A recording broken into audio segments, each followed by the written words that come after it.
Hey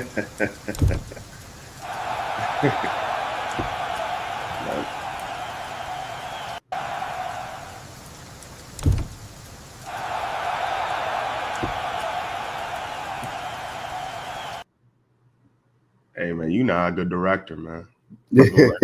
I was like 5 seconds after one. Hey, welcome back to Matter of Fact. we got a Thursday night football recap, Friday night football, big Brazil, big YouTube shit. Shout out to YouTube. That was an awesome experience. YouTube might really fuck the game up if they. Bro, that's what I use for music now. I use YouTube Music. I always been team YouTube, man. I remember back in college when it was called YouTube Red. Mm-hmm. Niggas used to make fun of me for paying for it. I'm like, bro, all I watch is YouTube. So like, yeah.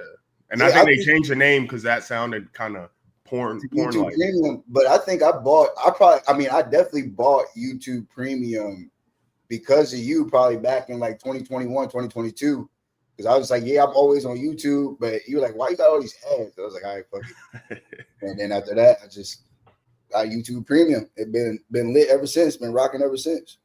You use you try YouTube Music yet? Yeah. I fuck with it.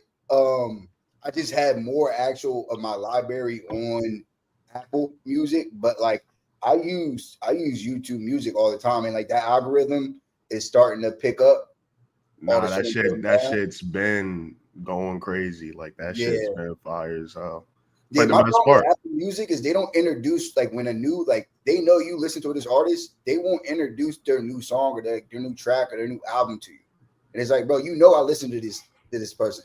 Why are you not like bringing that to my attention? Because they're focused on the iPhone 17, bro. That's why, you know what I mean? Their focus is too all over the place. It's a lot, right?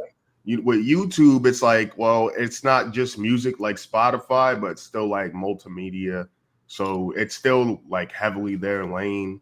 Their algorithm's tighter. Like their algorithm just like I said, it puts up everything I put down. So I fuck with it. Yeah, and I mean with that, they had all the streamers on there. So it was the perfect little sync, like, yo, these are our heavy hitters on the platform. So we're just gonna throw them on there. That was cool though. That was a nice experience. But yeah, man. I mean, we'll talk about that game in a second. Cowboys, Eagles. How you feel about how your squad did? Feels like they had plenty of chances to kind of win that game, but you know, it wasn't a bad showing. Defending champs. I mean, it was for sure emotional roller coaster. Like, obviously, I it's funny because I ended up watching the game, like the first half of the game at the bar. I wasn't intentionally going to do it though. I was really like on chill, see my people's. I'm surprised you did that. Well, it was kind of like a miscommunication. Then it became like, fuck it. So what happened was I ordered my wings and my fries. I ordered it to go, but the girl didn't hear me because it was so jumping in there. So she ordered it to the table. And then at that point, the game was getting ready to start. And I was just like, all right, like I'll just eat it here real quick. So the game starts now. During the ceremony and all that, I got my headphones in. So I'm not hearing nothing. Like I'm listening to YB all the way. And my headphones is in. And then like the game starts. Now I can see that it's flooded full of Philly fans. All Philly fans. This is straight up pep rally. This is straight Philly pep rally in this bitch. What is this, Bronson's? Bronson's, yeah, at Bronson's. So it's all Philly, like all the way over there to the corner. All the way over there. All my bartenders, they all got on Washington Commanders gear. So I'm just like, this is like, what is happening right now? Like, do I like you in Opland? I'm like all the way in Opland, right? And they be buddy with this shit. Like it's like Philly and Eagles low key don't be oppy.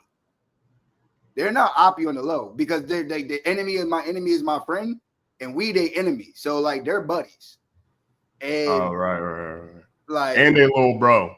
Right, yeah. So like I'm seeing what's going on. I'm like, all right, cool. But at this point, I'm like ready and I'm calm because I'm prepared for whatever. Like I'm prepared. Like no one about to come in here and just talk cash shit to me. Everybody cool. Everybody being respectful. What, you got your Lamb jersey on?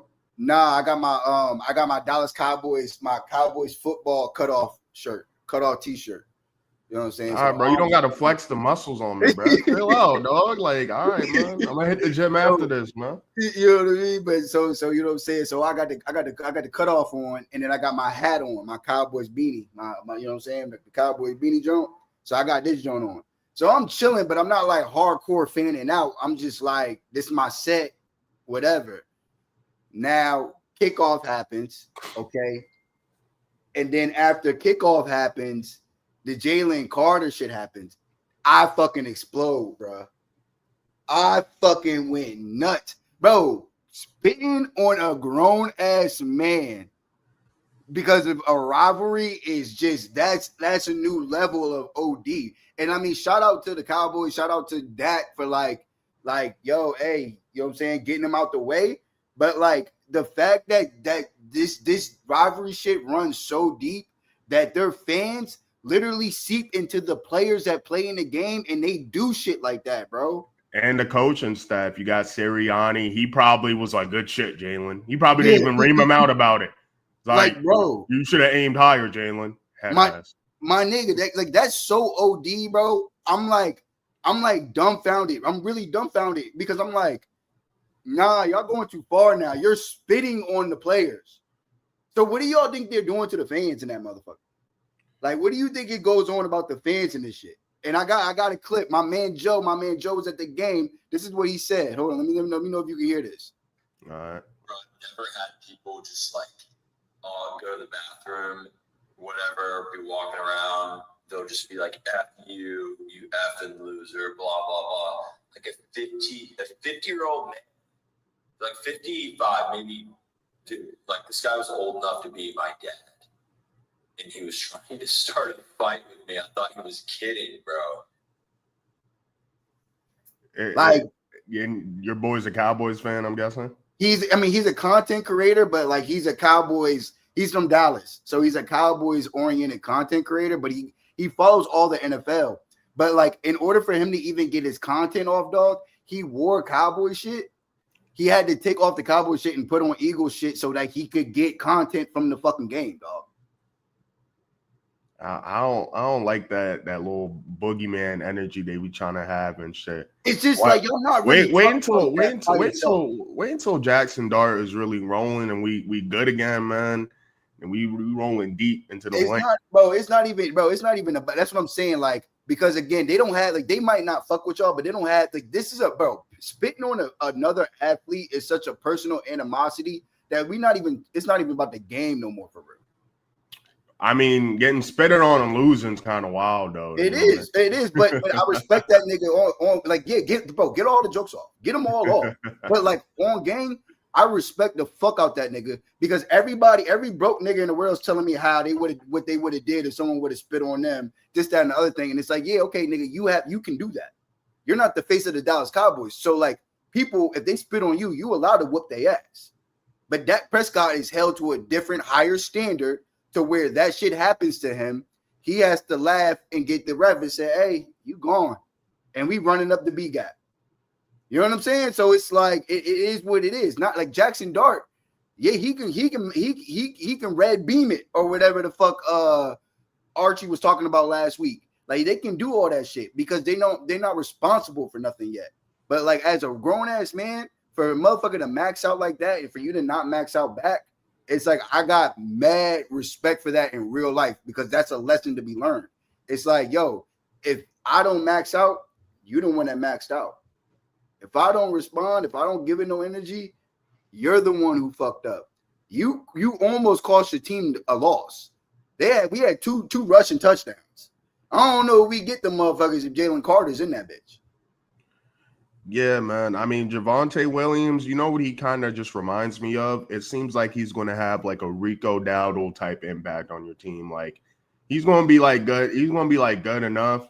And y'all O-line held up pretty solid. I mean, no Jalen Carter, but you still got a deep Eagles D-line there to deal with. So, shout out to all the Javonte owners that had him on the bench. I know none of y'all started him. I saw one of my leagues, he started. Oh, for real? Yeah. Yeah. And my buddy was proud. He said 4th round running back 1 in the 4th round. I was like, hey. He got Javonte in the 4th? Yeah. Okay. I So was like, I yeah, respect he it. drafted him to start him. But what I will say, based off the running scheme, and also based off of the way that he ran, like he was a power runner. So you said it reminds you of Rico Dowdle. I don't think he has the shake that Rico does, but what he did remind me of was like a poor man's James Conner, where it's like the running game is schemed up and he hits the hole and he just runs hard. Well, Yeah. that's what he looked like before the injuries, really, in Denver, to me. Right. Yeah. So I was like, all right, I think that to me in my head, that's a James Conner ass game. But I don't know, you probably don't know this, but we have the old running game coordinator for Arizona. His name is Andrew Clayton.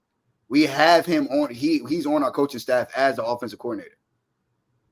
Okay. Yeah. So it's like it's supposed to look like that. My only thing is like, all right, we need to get Jadon Blue to be that change of pace back. Because like Miles Sanders, like getting hawked by Zach Braun, that's just yeah. That was crazy. Like he busted off a good run, but bro, that's a linebacker, bro. You have running. You're a running back. You have running in your title. Then you can't get caught like that, and then you fumble after. Give the rookie some burn, man. Yeah, give the rookie some burn, bro. Yeah, hindsight 2020, but it's like we scored right there. There was no point scored after that. You know what I'm saying? I mean, like, he fumbled. Right. You know, and we would at least got 3 on that had he had just not fumbled.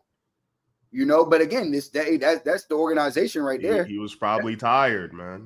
He but thinking about ball security, you know. But that's what happens when, you know what I'm saying. I mean, Rico Dowdle probably could have took care of that, but you wanted to be cheap and you wanted to get Miles Sanders. I'm not going to be mad about the Javonte thing, but like the Miles Sanders, he can pack his shit. He gone. You know what I mean? So how mad were you when he fumbled that ball? I mean, bro, honestly, I don't get mad at single plays during the game because it's like this is like we gotta play the game. So it's like I can't be mad about the fumble because now defense got to go out. But not even the fact that he got caught by a linebacker right before, like that chain of events didn't get some reaction out of you. Yeah, it was awesome. Like, all right, this is some bullshit. But at the same time, I'm still geeked up. Like, all right, bet we got us in the scoring range. You know what I mean? You know, my kicker's automatic. So I'm in my head, I'm like, all right, as long as it doesn't get weird down here, we should get us 3 points. We got ourselves a ball game. And then what do you know? A former Philadelphia and Carolina Panther is running the football and he just drops the fucking ball and they scoop it up. Shout out to Dak. For a game-saving tackle because there was nobody in front of that. If Dak doesn't tackle him, that's 7. And that's for sure ball game. So, you know what I mean? It was a lot of moving parts in that joint, but like at the end of the day, as a whole, if I saw how we were playing, there's some things we need to fix. Obviously, that containment, that quarterback containment, we need to deal with that. Obviously, we need to do some stuff with how long it took for us to adjust because they was doing their thing in the first half. But we held up well. We held up well without Micah, even though there was clear signs of like, oh yeah, Micah would have been perfect right here. You know what I mean? Like when Jalen Hurts is running like that, the one thing I didn't miss out there, and I already told you this, the one thing I loved about Micah the most was his closing speed. Like there's no pass rusher in the NFL that has his closing speed. And it's like Zach Bond's closing speed. Yeah, if you think it is, it's like, bro, you'll be so impressed with Micah's because it's like I'm just fucking with you. Yeah, like Micah's literally one of those guys that turns speed to power so fast. Like if he needs to be speed, it's speed. If it needs to be power, it's power. And it's like he just like diagnoses it in like a millisecond, and it's like boom, he's shooting and getting straight to the quarterback.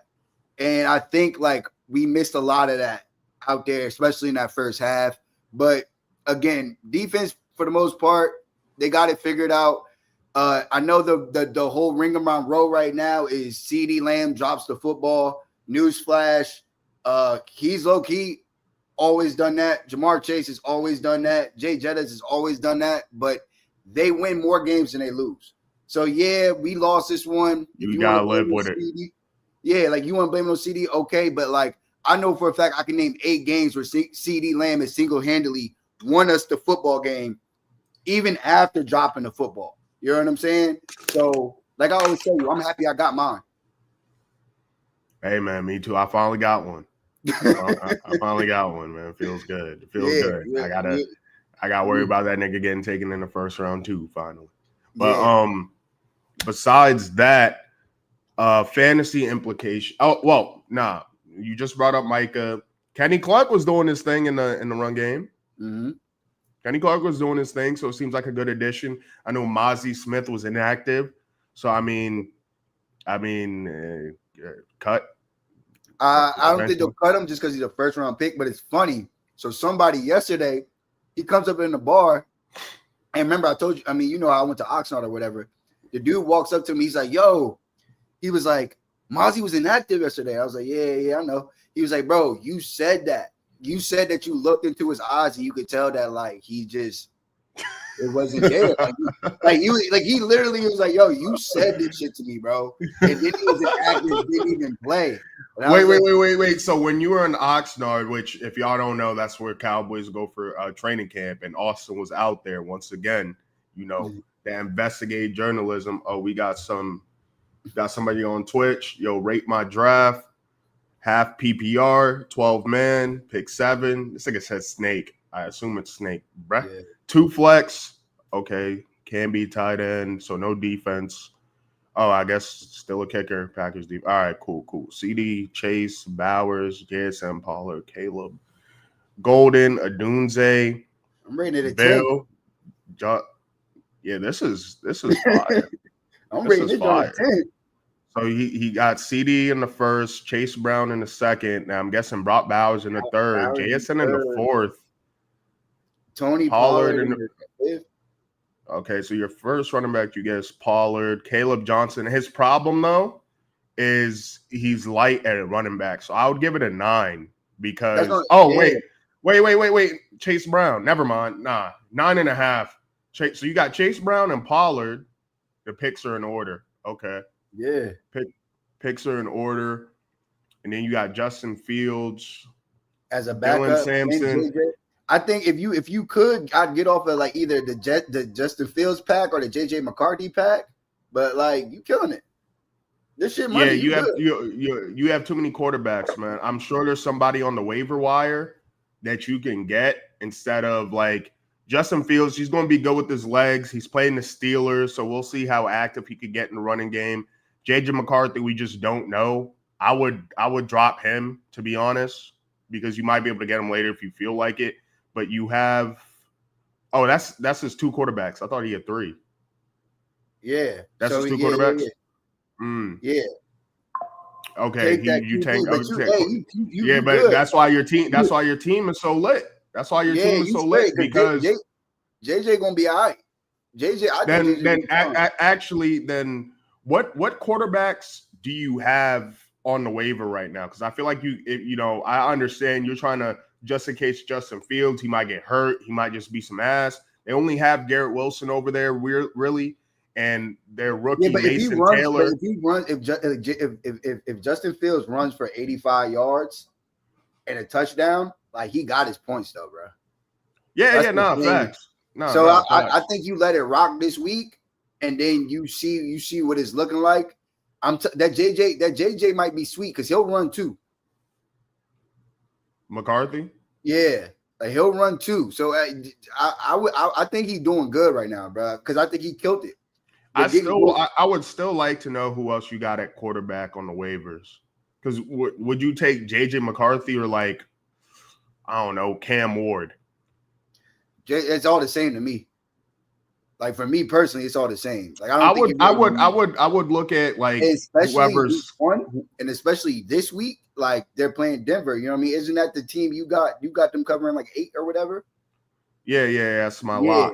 Yeah, so you know what I'm saying. So it's like I would just hold off because that can't. He's probably not going to have a good week. You could probably just pick him up later if you watch the game and see. All right, so this is what I would do. I'd keep the team how it is.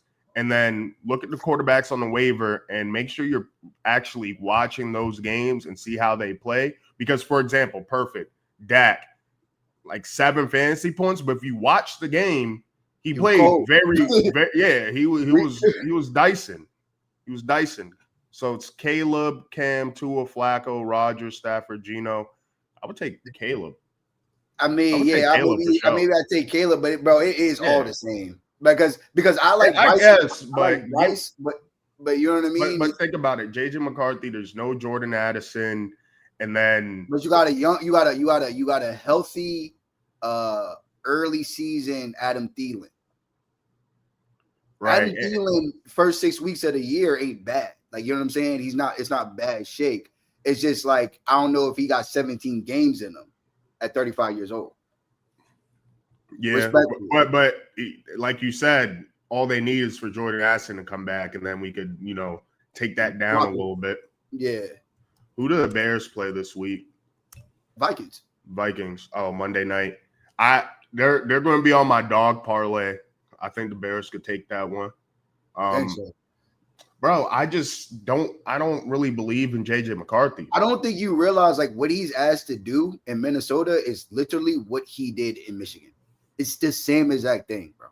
Like, they're not asking him to make a single like fucking play. Like, he never has to be Superman ever. Like, that's Sam Darnold was looking like Superman last year in some games. Okay, but what I'm saying is the way that he can do it, but he's not asked to do it. It's like, yo, we got these 2 running backs, we got 2 stud wide receivers, like, or we got even Bryce. Defense, like we got O-line play. So it's just like, yo, get the first down. All right, but we've seen Caleb Williams play and we've seen Bryce Young play. This is an unproven commodity, and they've been playing like in the offseason. The words around is just like, we're trying to keep his morale high. Like, we're trying to keep him in good spirits because he hasn't been looking like too good, but we want to keep his confidence up. I don't want that on my team right now. You got to show me. I'd rather take the guy that I know, especially load up with weapons. You got Ben Johnson over there, Cam Ward. I would take Caleb, Cam, and Bryce Young over JJ McCarthy minimum. And I'd probably take Geno too, because I think Geno's I would literally, all jokes aside, if you really, really want to do something at quarterback, you can. But at this point, you straight right now. Like, besides that, but the fact that all we're talking about is your quarterback, means your team's fire. You got Packers defense, and you got Chase McLaughlin as your kicker. Bucks should score a lot of points. The Bucks Falcons games are always pretty lit. I'm taking the over in that game for sure. But yeah, man, that's a good team, man. Watch out for Bill Odunze. You got Golden. Nah, man. Yeah, it's looking sweet. You got some league winners on ice. Like, you got league winners on ice right now. It's looking sweet for you. So you're not even really going to be concerned with quarterback. Like I said, all you need is 18 points from your quarterback. The rest of your team going to do his work. And you got the perfect person for that in Justin Fields, because even if he has a bad game, like Austin said, like on the ground, he could just get you 12 points on a bad game, 14 points on a bad game. It looked bad, but somehow he has 16 points and 2 rushing touchdowns. And he went 10 for 35. Right. It was bad. Don't watch. I'm not recommending you watch the shit, but just look at the points coming in. Especially this Jets Steelers game. That game is going to be like 10-7. But back to it though. Kenny Clark, he was looking good. He was looking good for y'all. Corners were playing well. George Pickens, he caused 2 PIs. So this 4 is targets, 3 catches. Like, I think your offense is going to be really gelling. Interesting, especially if Jadon Blue could get active. Week 1 is a week where you want to take advantage of overreactors. Those people that are like, man, who could I get for AJ Brown? Who could I get for George Pickens? Who can I get for Amari and Hampton, which we'll get to that game here in a second, because I know you got some shares of him. Yeah. It's a good time. It's a good time to try to put some packages together, man. People overreacting. Eagles have a strong defense, and they just won a Super Bowl, bro. So and I mean, kind of like you said, like I'm not going to, like I said, I'm not personally going to get on CeeDee Lamb for him to just drop passes. But if we being real, it was probably like close to almost 100 yards worth of drop passes. You know what I mean? That he had he catches that. Does Dak have 188 yards? Is Dak got close north to 250, 270? You know, he had a PI in the end zone too. So that was a humongous test for the Cowboys. And for me, even though they didn't win the fucking football game, I'm really mad about that. I'm still like, okay, bet. Like we didn't lay an egg. Like, bro, I'm not joking. Everybody in that jump was like, didn't think we were going to score a point. Even in our group chat, in our fantasy group chat, everybody's like, oh yeah, Eagles defense going to have 25 points today. Da da da da. Oh yeah, I had somebody say like in the Discord, shout out to Waves. In the Discord, somebody was like, "Oh, why you press to watch the game? Because you know, Iceman was doing the Iceman shit. Drake was doing Iceman shit." And I'm like, he was like, "Oh, why are you gonna watch that slaughter?" And I'm like, "Bro, what are you talking about?" But this is my division. Like the Cowboys, I told them the Cowboys are gonna cover. If you're watching this, I told you the Cowboys were gonna cover, didn't I? I was like, they're gonna cover. They might win. Right. And it's like, you know what I'm saying? Like, I knew the cover was coming for sure. Like, I was like, nah, bro. Like, listen, I ain't gonna hold you. Like I told you already, there was times where it's like, yo, yeah, I really needed Micah out there for this right here. There was points in that game where it was like, I really did need Micah out there. But with all that being said, we still held them boys to the Super Bowl champions to 24 points. And I think the most important thing, because the reason why the Chiefs lost to Philly was because their O-line didn't hold up. And like you can attest, bro, the O-line held up. Yeah, nah. And y'all O-line looked great on paper. When you look at it on paper, I'm like, damn, see what they're doing. That's why that Tyler Booker, like that missing piece of the puzzle, which makes it so you can take a Jadon Blue later in the draft because he should have those rushing lanes when they're ready to deploy him. Or you can run with a Devontae Williams. Like nobody's mad about how he runs the football. It's just like, all right, he's going to be the Thunder and Jadon Blue has to be the Lightning, and then let's just go. Like, let's just rock out and see what happens. Nah, I still think Miles Sanders should get a good amount of snaps for when y'all play us next week. That would be great. If y'all could keep giving Miles Sanders the ball, that would be tough. I would fuck with that. Shout out to Schottenheimer, man. But last thing on that game, would you suggest the Javonte Williams owners like, yeah, he's startable, and then to maybe scoop up Jadon Blue, knowing that Miles Sanders he's pretty much close to getting down on that third spot on the depth chart? If you can, I mean, like I drafted Jadon Blue but I knew I was doing it with the intention of putting him on ice. So like, but if he's out there, I would definitely scoop him because he is the change of pace, catch it out the backfield. He's basically Chase Brown. He's like the poor man's version of Chase Brown. You know what I'm saying? So it's like if he's available, I think he could really unlock the offense. And I think there's going to be a point in time where we have no choice but to play him.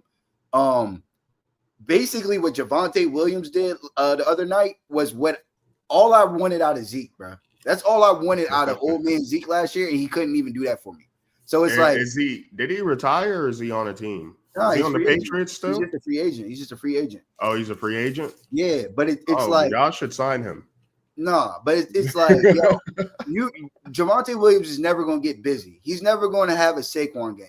But if you tell me that you can carry the ball 15 times north of 65 to 80 something yards and give me a touchdown or two in the game, you did your job.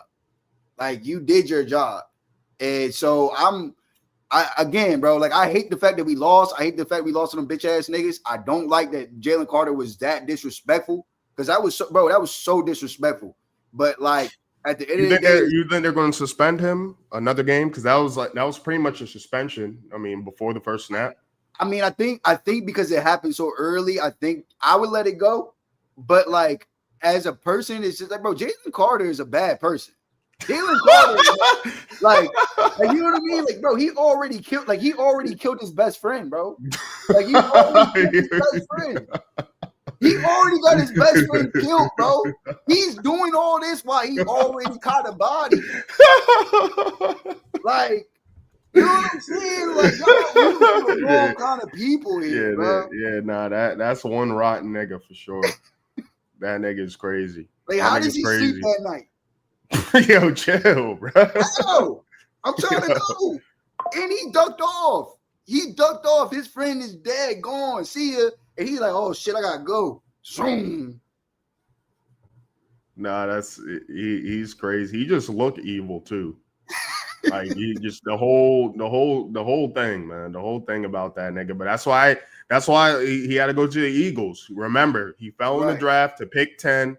If it wasn't for the character concerns and the dead bodies, you could have went top 5.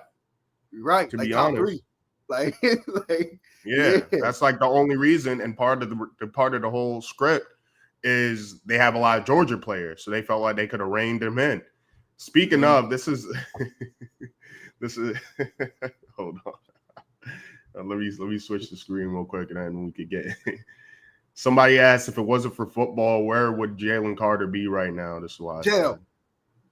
Absolutely, he's a felon, bro. He is a felon. But the thing is, like, he's 225 pounds and can move real crazy. So it's like we can't have you in jail either. We gotta have you in this football field. Breeding pit bulls and French bulldogs. Yo, this is crazy. Science. It's on trial with Queso. Yeah, 100% on trial with Queso. 100%. Twitter's filled with comedians, bruh. I swear. Bruh, he's bugging, dog. He really is like a terrible individual, son. And that's what I'm saying. Like, that's why I know like that Philly shit was really getting to him. He probably don't really. Bro, yeah, that's another thing. That's like the worst for a character like that to just be like, oh, wait, I thought I was going to have to clean up my bad behavior. And we accept you for who you are. My intrusive thoughts. I thought I would have to tone that down. And then they just putting a battery in his back. So, hey, man, watch out for that nigga. He might be on some Vontaze Burfict type shoe type shit. And he already off in the head. Like I said, bro, all them people we just said, they didn't have no body before they got into the league. He had a body fresh before he even touched down. We don't know. He might have more at this point. We don't know.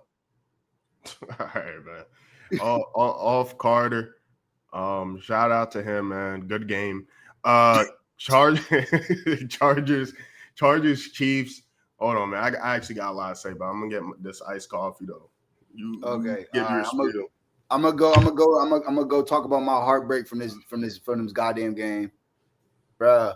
I don't know what I gotta do. Like, I don't understand what's going on. I don't get it.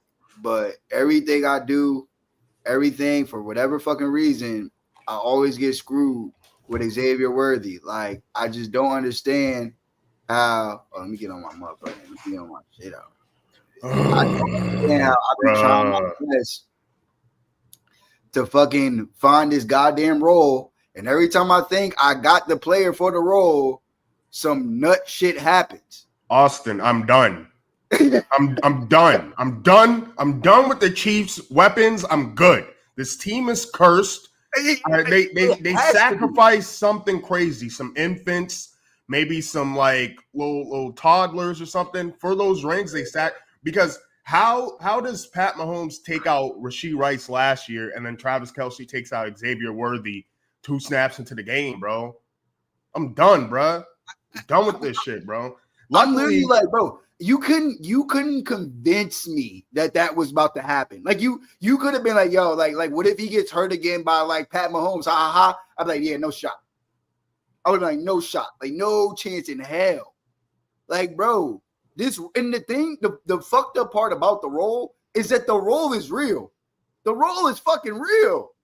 9 fucking catches for 99 yards.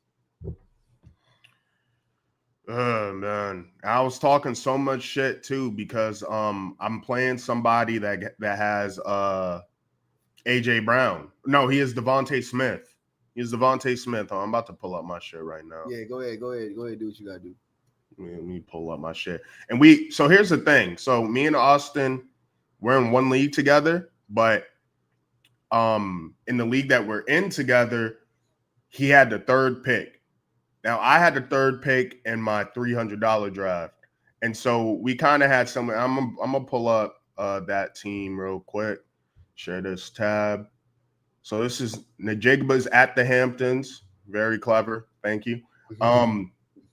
Where is he? So I'm playing Alec, man, and Devontae Smith 4 points. I'm like, bet. I got Hampton. I got Worthy in the same game. Going to take a nice lead going into the weekend. Now I think with the third pick in our other league that we're in together, you got Bijan. And then you were able to get Chase Brown in the second. Chase Brown went at the top of the second for me. So I got Amari and Hampton in the second. So what are some similar players that we have? Because we both had third pick. You got Bijan. We both have Amari and Hampton. You have Xavier Worthy. You ended up with Tyler Warren. I tried to get him. He went right before me. So I went Tucker Craft. I know you got Ricky Pearsall. Yeah, right? I got Ricky. Let me check. ABCD Lamb. Okay, so I got Ricky. I got Marion. Marion gave me a solid 8 points. I mean, it would have been nice if you would have gotten into the end zone, but for your first start, I ain't gonna get mad at you. Drake May as a quarterback. I had George. I had Xavier. Xavier gave me the goose. I got Packers defense, and then I got the Baltimore's kicker on the Tyler Loop. On my bench right now. I sat Ricky. I got Ollie Gordon in the tuck. I got Ollie Gordon. Demario Douglas, Jake Ferguson. I know you don't got him. Khalil Shakur, Cedric Tillman, and also Jaden Waddle. I'm flooded in this league. Nah, so yeah, you got a better haul. I mean, I have Cedric Tillman. I also have Dylan Sampson, but Quitshaw Junkins just got signed finally. Got Rashad Bateman. Huh? He did. He's on now. Yeah. He signed his contract with the Browns today. So Dylan Sampson, we'll see with him. I honestly might drop him. Trey Benson, I got my boy Scatterboo, but yeah, Ollie Gordon, Ricky Pearsall, Tillman, but then you got fucking Jalen Waddle and Khalil Shakir somehow. So yeah, I would say you did better with that third spot. But I also have Mike Evans though. Do you have who's in your flex? I mean, my flex was Amarion Hampton, but like I got George, so basically my stud running backs are Chase Brown, Bijan, right? I got George and I got Worthy. They gave me a solid 6 points in total. You know what I mean? Shout out to the gang, but it's all right. Okay. So I have Mike Evans and JSN, so that's why you're able to make out with. Right. Okay. So you used to have some decisions to make. Yeah, you have some decisions to make. Yeah, and like my heart is already broke because if you sit here and tell me that Xavier Worthy is done for, like I'm shattered. This is the second year in a row that I thought I cracked the code, and that I get we both got Rasheed Rice in different leagues last year too. So that's why I'm saying I'm done. I'm over it, bro. Right. I'm over it. There's something up with this team. What do they call that? What do the gamers call that when your own man shoots you? What do the gamers call friendly that? Fire. Friendly fire. Like, bro, how am I losing off of friendly fire 2 years in a row from the same team? Yeah, it's crazy. But that's why like people are like, yeah, Mahomes just not that guy anymore. I'm like, bro, what do you want him to do with Juju and Tyquan Thornton and the ghost of fucking Travis Kelce, bro? Like, and like shout out to Marquise Brown. Because Marquise shout out to Hollywood. That's a big fantasy asset. If you're somehow able to get him, I would look into that. Hollywood Brown, he's the one. We'll see what's good with Xavier Worthy's injury. It seemed like some type of right arm. I feel like he dislocated it. He dislocated his shoulder, but hey, bro, pop that shit. I ain't gonna hold you. You got to pop it back in, and we taking the perk 30s. We taking the perk 30s, we popping it back in, and we playing football, dog. How long? I know you're not a fantasy doctor, but I feel like you have a better idea of this than I do. When do you think he'd be back? If that's all it is.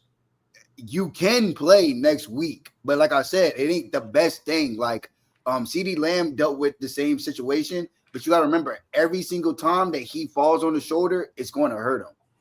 Every single time. Like he can play, but every single time he gets hit and he falls wrong, he's going to be hurt.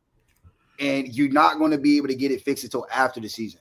Even Luck, my man's from home, my bro from home, he had to deal with the same shit from high school in his senior year of high school, all the way through JUCO in college, and then even some in the league. Like it's So one of those things. even some on the Cowboys, you got to remember the audience don't know who you talking about. You talking Okay, about yeah. What's his name? Lucky Whitehead. Lucky Whitehead, yeah, Lucky Whitehead, yeah. He dealt with that like that shoulder blade shit. His was a shoulder blade dislocation, and yeah, he dealt with that from his senior year of high school all the way through like college in some of the leagues. So it's just one of those things where it's just part of your toughness. Like if you tough enough to be out there, he's gonna be out there.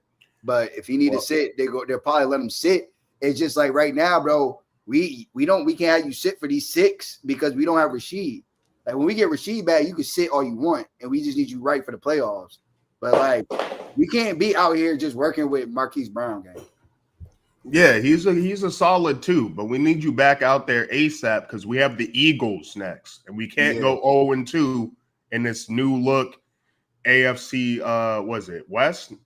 Yeah, AFC West with the Chargers. You already lost the division matchup. The Broncos have the Titans this week, and then the Raiders could easily upset the Patriots. Y'all could be 4th place immediately to start the season. And now, then how be would 0-2. How would you move off this Brown situation, though? How would you move off this Quishon Jenkins situation? I got him in one of our leagues, but I mean, how you feel about Buddy? It's not like the nigga was injured. He was dealing with legal issues, so I'm sure he's like in shape. Was he allowed to practice with them while dealing with that, or what was the deal? So basically, they said he's not playing this week. So he's not. So I mean, I'm guessing. I don't know if he's been able to practice, but I'm thinking he was on the same time frame as Micah. You know what I'm saying? Because Micah didn't practice at all with the Cowboys, and then he like ramped up last week. So I think he might be down this week, and I think next week he's gonna be ready to boogie. Yeah, in that case, I'm probably going to keep Dylan Sampson on my bench because now anytime he touches the ball, I know Jerome Ford is above him on the depth chart, but he has to know, like, bro, I got to show him that I should be integral to this offense. So maybe also real quick, I do want to give a shout out to Keenan Allen, bro. Nigga came through trim.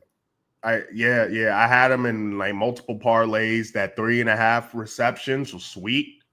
That was sweet. And when we get to these games of the week, we'll give some more player props and whatnot. We're also going to stream before the game Sunday, just for any last minute start sit questions, any betting questions, parlays, to send in your parlays and whatnot. We're gonna be cooking. We're gonna be cooking up. I'm trying to see $1,000 ticket from one of y'all. I want someone to show us $1,000 ticket. Yo, Jacob put in a touchdown parlay. I think it's like $10 pays out $500K. He's like, yeah, y'all welcome. I'm like, all right, bro. All right, well, shit. Thank you, Jacob. Yeah, just make sure you break us off, man. Right. We back in Miami, bro. Florida in the boat on Jacob. Oh, yeah, same boat, too. The one that holds 35 people. We need that again. Can't have that 13-person yacht limit. Nope, not anymore. Not after that experience. But, yeah, with the Chargers, though, I know you're an Amarian Hampton owner. So, with Amarian Hampton, what game are you at right now? You looking at Bucks Falcons? I'm trying to get to the Chargers game.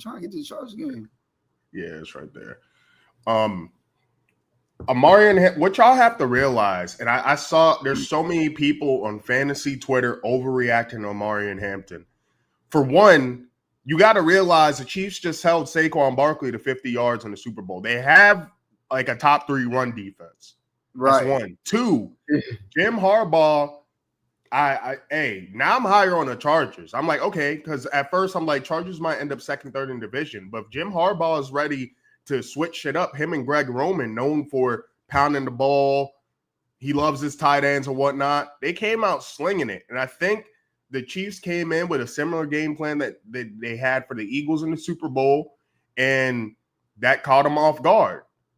But So like, to me, the Chargers probably will go back to a run-heavy scheme against the Raiders. So if you're in a league and Marion Hampton owner, go check to see if he's off of them. And he's like, man, I was lied to.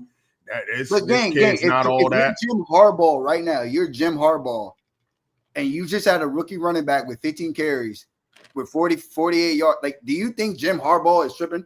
Like, we tripping, but do you think Jim's tripping? I'm not tripping. Everyone else is tripping. I'm fine. I'm chilling. And he got 2 catches. He got 2 catches. Cool. You got me 8 yards, nigga. You just didn't get in the end zone. That's it. If he gets in the end zone, nobody's bugging. Nobody's tripping, right? Yeah. And like I said, they're more of a run-heavy team. I just think they know, we play the Chiefs twice a year.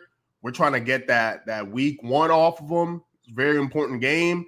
We're really going to clue in on a different type of game plan, catch them off guard, go pass heavy. They play the Raiders next week. I expect a breakout game from Marion Hampton against the Raiders because their biggest interior threat was too freaky to be on the team, and he's no longer on the team.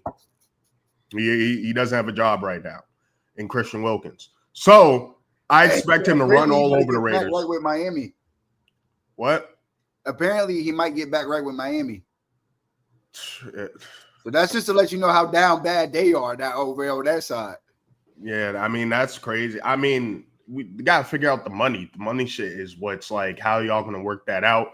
I know they're trying to use the injuries as an excuse to kind of get off that contract. But, I mean, I think they just was like, bro, get this. This nigga is pissing Max Crosby off. Crosby's ready to hit this thing in his solar plexus. So we're going to end up losing Max Crosby because he going to crash out looking at Christian Wilkins. Yeah, like, get this big bastard out of here. He keep twerking in the locker room and shit. We over it. You're not that guy. You're not good enough for that. Be twerking and shit. But yeah, Amari and Hampton still super high on him. Najee only got 1 carry. Right. That should tell you something. Like, got 1 carry. Amari and Hampton got all the work. You got to remember Najee Harris. He's like blind in an eye or some shit. He wasn't able to really practice with the Chargers this offseason. And he's new to this offense, too, coming from the Steelers. So even though Marion Hampton's a rookie, it's not like you have somebody in Najee Harris that knows the offense and he has to usurp some like stud running back that's been with the team for a while. So don't panic on Marion Hampton. Ladd McConkey. It's his role. He is the number 1 running back. Yeah. You know what I mean? Yeah. Like if they're going to come out and make him running back 1, it's his role. So it's like we didn't draft Marion Hampton for week 1. We drafted that motherfucker for a season. Yep. So we will be straight. Perfectly said. Yep. But like I said, go hunt that Amarian Hampton owner. Another person that I'm really high on now, Justin Herbert. He's been when he's healthy. So last year, I forget what injuries he's been dealing with, but Herbert is like Matt Stafford tough. Herbert is really, really tough. He's tough. So when he's able to scramble like that, bro, he has a lot of high upside because of his arm talent as well. And I mean, they have a good enough slew of weapons. Bro, but even seven rushing attempts for 32 yards on top of everything else. Yeah, that's money. And I know Justin Herbert's somebody that was going like super low in drafts. I'm sure he went undrafted in some leagues. So, you like the Justin Herbert owner might have multiple quarterbacks, and he might not trade them now, but keep an eye on him. See if you're able to off some pack though. Like if he got just like he might get off a pack. If he got like Joe Burrow, or like if he got like a quarterback that's kind of similar to him, he might be cool getting off of one of them. Right. So see if your Justin Herbert owner has multiple quarterbacks, because I've seen enough. And it's funny, the discourse on Twitter yesterday was like, it was like they didn't know who Justin Herbert was. It was like, man, this is the guy y'all said Jalen Hurts was better than. Yeah, I never got that either, personally. Yeah. But whatever. Yeah. Well, he wins important games. That was the first primetime game that this guy's won. You know what I mean? Herbie? Yeah. I mean, so it's ever, like, bro. Like ever. ever. 0 and That's 7. that's a real stat. That's a legitimate stat. 0 and 7. So he should have been getting the smoke that Kirk Cousins has been getting. Yeah. When he plays Lamar Jackson and like he like, you know what I'm saying? When he plays Pat, this is the first game he's won. Like this is like I don't even got to put Dak into the category, but even against us, he's 0-2. Like he don't win no games. Like this is the first one that he got off. But again, I think this was a perfect example of why he's always slotted as like that 6th best quarterback in the NFL. You know what I'm saying? Like I think this like that game was the definition of it. Because it's like, well, when you see him ball, he looked like he one of the best ballers in the NFL. You know what I mean? Yeah. You know what I'm saying? So I think it's just one of those things where it's like, but it's like, well, there's times when we see him ball in that same game, he had 3 picks, or like they don't end up winning. You know, maybe because his team let him down or whatever. But you talking about the playoff game, right? You know what I'm saying? But it's like he came through last night, and we can only judge you off the last game you played, and he won his. So, and he played better than hypothetically speaking, he played better than the quarterbacks that played on Thursday. He's the best quarterback. He's quarterback 1 today. If you know what I'm saying, if we're basing it off of recent play, he's QB1.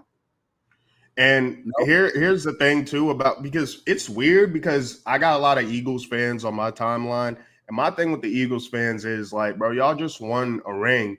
Why do y'all care about Jalen Hurts getting like credit, bro? His roster is fucking loaded. Because they don't know how to win. They're not used to. They don't know what to do as a winner. Like they don't know how to like just be like enjoy like winning and a parade and ceremonies and shit. Like they're built to hate. Their whole thing is built off of like, we hate the Cowboys. We hate this team. So it's like they had more fun celebrating us trading Micah than they did having fun celebrating their Super Bowl ring. Right? You know what I mean? Like it's like Philly fans will tell me that. Like, bro, like I'm talking to a Philly fan during all of this shit, and he's like, CD sucks, CD sucks. I'm like, yeah, CD sucks.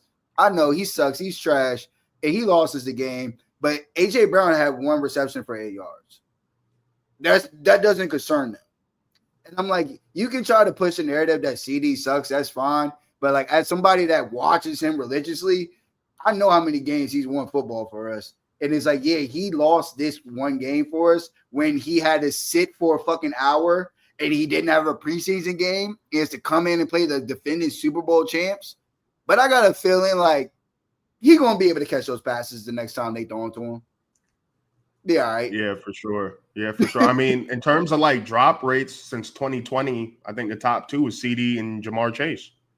So right. And who don't want CD? Who don't want CD and Jamar Chase on their football team? Right. And even Malik Neighbors, his rookie year, I remember Giants fans like, yeah, he got to work on the drop. So it's like, bro, he's getting 80% of the targets. Like, he's going to, like, bro, the more, like, whatever. The more the ball is thrown at you, the more you're prone to probably making a mistake. But odds are you drop 1 pass and you catch 9, no one's going to care. Yeah. Just trade CD then or something. But, yeah, but like it's funny, these first 2 games, we see the levels. Like, get Jalen Hurts out of these top 5 quarterback conversations, out of between Dak, Mahomes, Herbert, Hurts. Hurts was the best running quarterback. Like he was doing the best with his legs, I guess. But in terms of quarterback play, he was easily the worst out of the 4. Yeah. In my opinion, like, yeah, he won the game, very efficient game, but like, bro, but that was based off talent. That was based off the pure fact that like they got more dogs than we do. And I gotta give credit when credit is due. We're trying to figure out what the fuck we got going on. They know how to win. Like the Chiefs last year. Like the Chiefs, they didn't always look the best. But at the end of the day, they knew how to win football games. And I think with the Eagles in that particular game, they were like, all right, we got a 4-point lead. Let's just clamp shit. Like, let's just clamp shit. And like the Cowboys were trying their best to press their button, like to press the button, and we were pressing the button, and the button is CeeDee Lamb, and it just came up short. You know what I mean? But again, it's like the button still works. It just didn't work today, Nick. You know what I mean? So it's like we'll be okay. But for them, that was interesting. That was interesting. I mean, I wonder what other teams felt like watching them play like that, because that was a very neck and neck game for the majority of the game. You know what I'm saying? Essentially, they look beatable. They look really beatable. But Okay, you know, right. it really all comes down to Saquon. Obviously, Saquon's the engine for this team. So, you know, him and Hurts, that's what you gotta deal with. You could contain them, and then you gotta hope. Once again, the strategy is make Hurts beat us with his arm. So, but yeah, we're enough on the Eagles, bro. I'm tired of talking about them fuck niggas, man. To be honest. Game of the week. How you feeling? Wait, hold on. Still, Chargers. Last thing on them.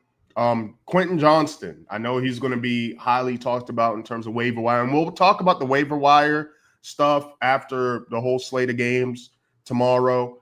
But I know QJ, he's looking high on there. Are you not buying it? Because every year there's a couple weeks and there's a couple players that do the thing, but you know he was drafted in the first round for the Chargers. Yeah, I mean, you like we kind of mentioned them a little bit in passing throughout the fantasy football season, or what I mean, all season fantasy football off season. But I told you, like, bro, in my model, he's ranked higher than people are expected, and it's because of his touchdown. Like, he's a big body wide receiver. He's going to get touchdown opportunity, and you know, like I know you were really high off of Trey Harris. I know, and even Keenan Allen and Ladd, but it's like he got the one thing they don't have. They don't have that 6'4" build, 200 something pounds, red zone target. He's essentially a big tight end, and he giving you 50 something yards, and also doing that. He might be a fantasy football asset. I mean, again, I definitely think he was an underdrafted underdrafted player for sure. Like, I definitely think he was underdrafted. He's one of those people that like the memes kind of get to his perception, and so people are kind of like off of him based off that. Bro, these people don't shut the fuck. They don't talk in this group chat. Now they want to yap in this group chat. This shit is going off. Do you hear that? Yeah, I get you popping off. Like this shit is fucking annoying. I'm about to put this shit on mute. I'm about to just put his log up real fast. So just for the people that came yesterday, yeah. He was projected at 5 points. Wide receiver 65, wide receiver 75. Like we kind of do be playing with his top. I don't know why. Like, we be playing with this motherfucker. Like, whoa, he don't pause. Okay, yeah. Come on, yo. Out of pocket. But like, no, we kind of play with his name though. Like, everybody plays. You played with his name since the first day you saw him. So it's like at TCU, yeah. I mean, look, I said, like, bro, y'all could go play with that. I'm good. Who would you rather have? Quentin Johnston, let's say they're both on the waiver wire. You know you could get them with, I don't know, $5 a fab. You taking Quentin Johnston or Keenan Allen? See, I already drafted Keenan.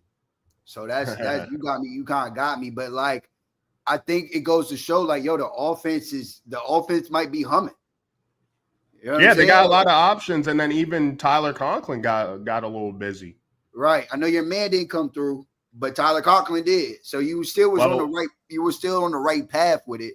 Well, he got it on one play. I don't know if you saw the game, but he covered on one play. Who? Tyler Conklin. Well, I was just about to say Will Dissly's shit was only 16.5, so he got it off 1-2. Yeah, right. Yeah. So he got his 18, but yeah, it looks like I'd rather bet Tyler Conklin moving forward. You know, at least for now, when it comes to the Chiefs, Hollywood Brown is a good asset. Xavier Worthy, expect him to be back pretty soon. It's not like he tore his ACL or nothing. We just need to know what's good. We just need to know what's up, bro. For real. And it seems like, you know, Kareem Hunt's going to be splitting carries with Pacheco, and he was pretty active in the passing game, not like crazy or nothing, but it feels like he's filling that like Samaje Perine role a little bit. don't it? Yeah, man. They really. I mean, like I thought by now it would kind of be over for Kareem Buddy, Hunt. but it for Kareem Hunt, but it seems like I don't know how to feel about Isaiah Pacheco though. Like, are you healthy, bro? Or are you not healthy? I mean, he got 5 yards of carry, but he just didn't look like angry runs Pacheco. But I mean, 5 yards of carry. It's just like they didn't run the ball very much. I mean, they ran the ball down 10 times. Yeah. They ran the ball 10 times. So this doesn't tell me a lot. This game doesn't tell me a lot. It's week 1. Can't overreact to week 1 in general. But yeah, I'm just still pissed about Worthy, bro, because now, I mean, luckily, here's the thing. I don't know who you're playing in my league where you have Worthy, but I did play the Devontae Smith owner who only had 4 points. So I could kind of live with it.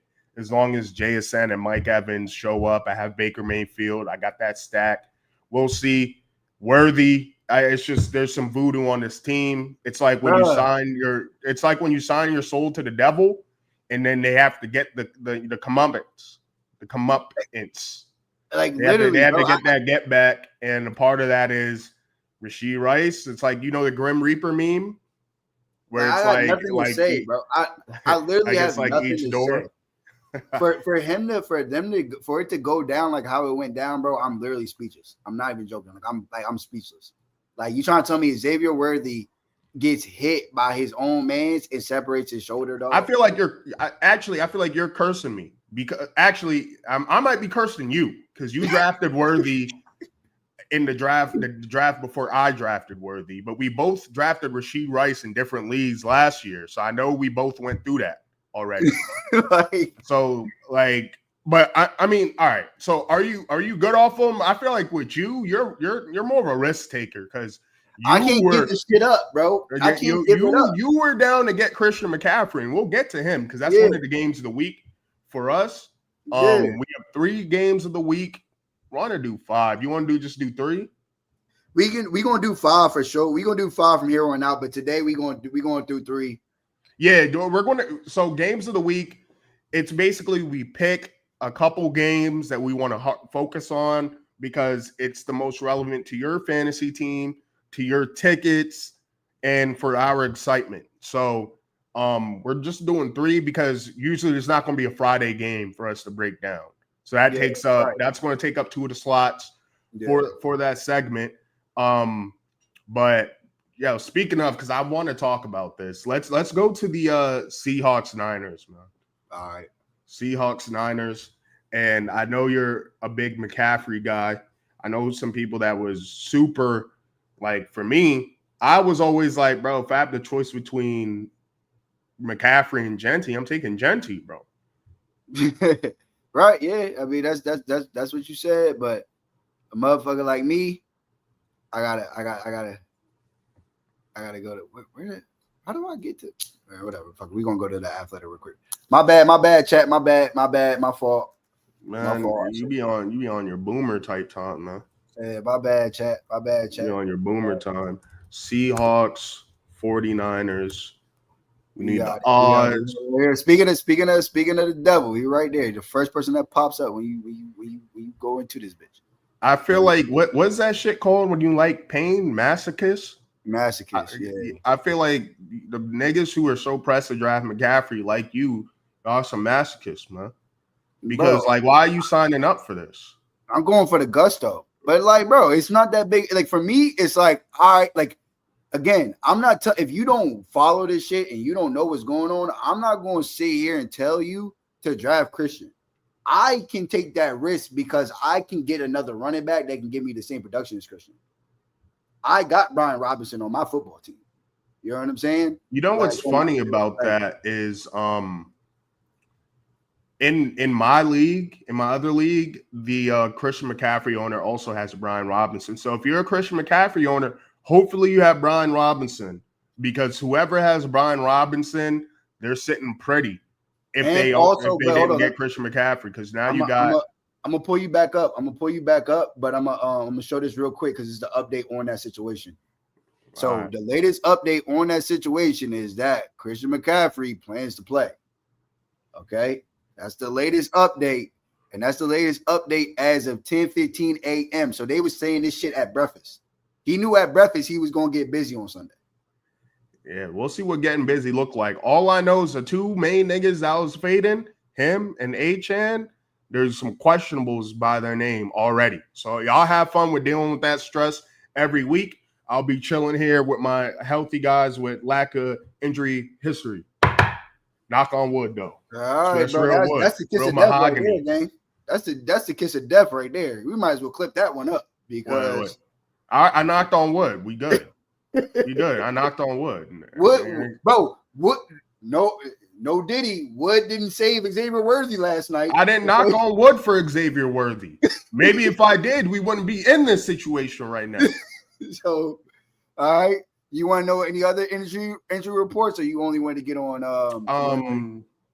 Let's we can talk about some injuries before we get into the games. Darren Waller. Why are they even telling us about that? Who cares? He's a rapper. Somebody might care. He's a rapper. Darnell Mooney. He's pretty important. Like He's an just interesting one right here for sure. Yeah, he's super talented. I mean, if there's no Mooney, whoever decided to bite the bullet on Kyle Pitts, good luck to you. I think that means Kyle Pitts could be useful this week, especially against the Bucks. The Bucks Falcons games, division game, tend to be pretty interesting, and I think it's very good for the offensive weapons that might be on your fantasy team. Jaden Reed, kind of knew about that. He's sitting. So Tucker, that's why Tucker Kraft, he's in for me because their receivers, their circle of friendship receivers, it's always something with them. Also, look out for Matthew Golden, of course. Christian Kirk. I just had somebody try to trade me Christian Kirk. Niggas are so annoying in fantasy. It's like, oh yeah, he's hurt. Yeah, no, I'm good. But if you do have Jaden Higgins, I would look out for him.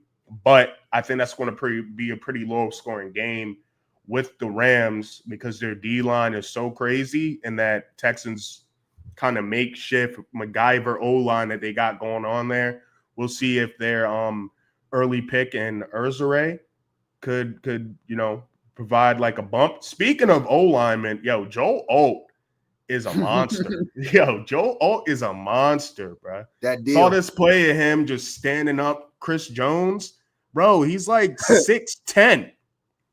That deal. Bro, he's a mountain, bro. So even though they lose Rashawn Slater, I mean, it looks like, you don't have to really worry about that too much with what they got going on over there. So, I mean, that's what's up. Jim Harbaugh, he's a madman. You know what I'm saying? But, like, at the end of the day, it was the right pick. Yeah, it was the right pick for them. And I love Joe Alt because, man, I was like, man, I want the Giants to have their pick a receiver. We got Malik Neighbors. They got Joe Alt. Win-win. What else on there? We got fantasy weather report. We need this.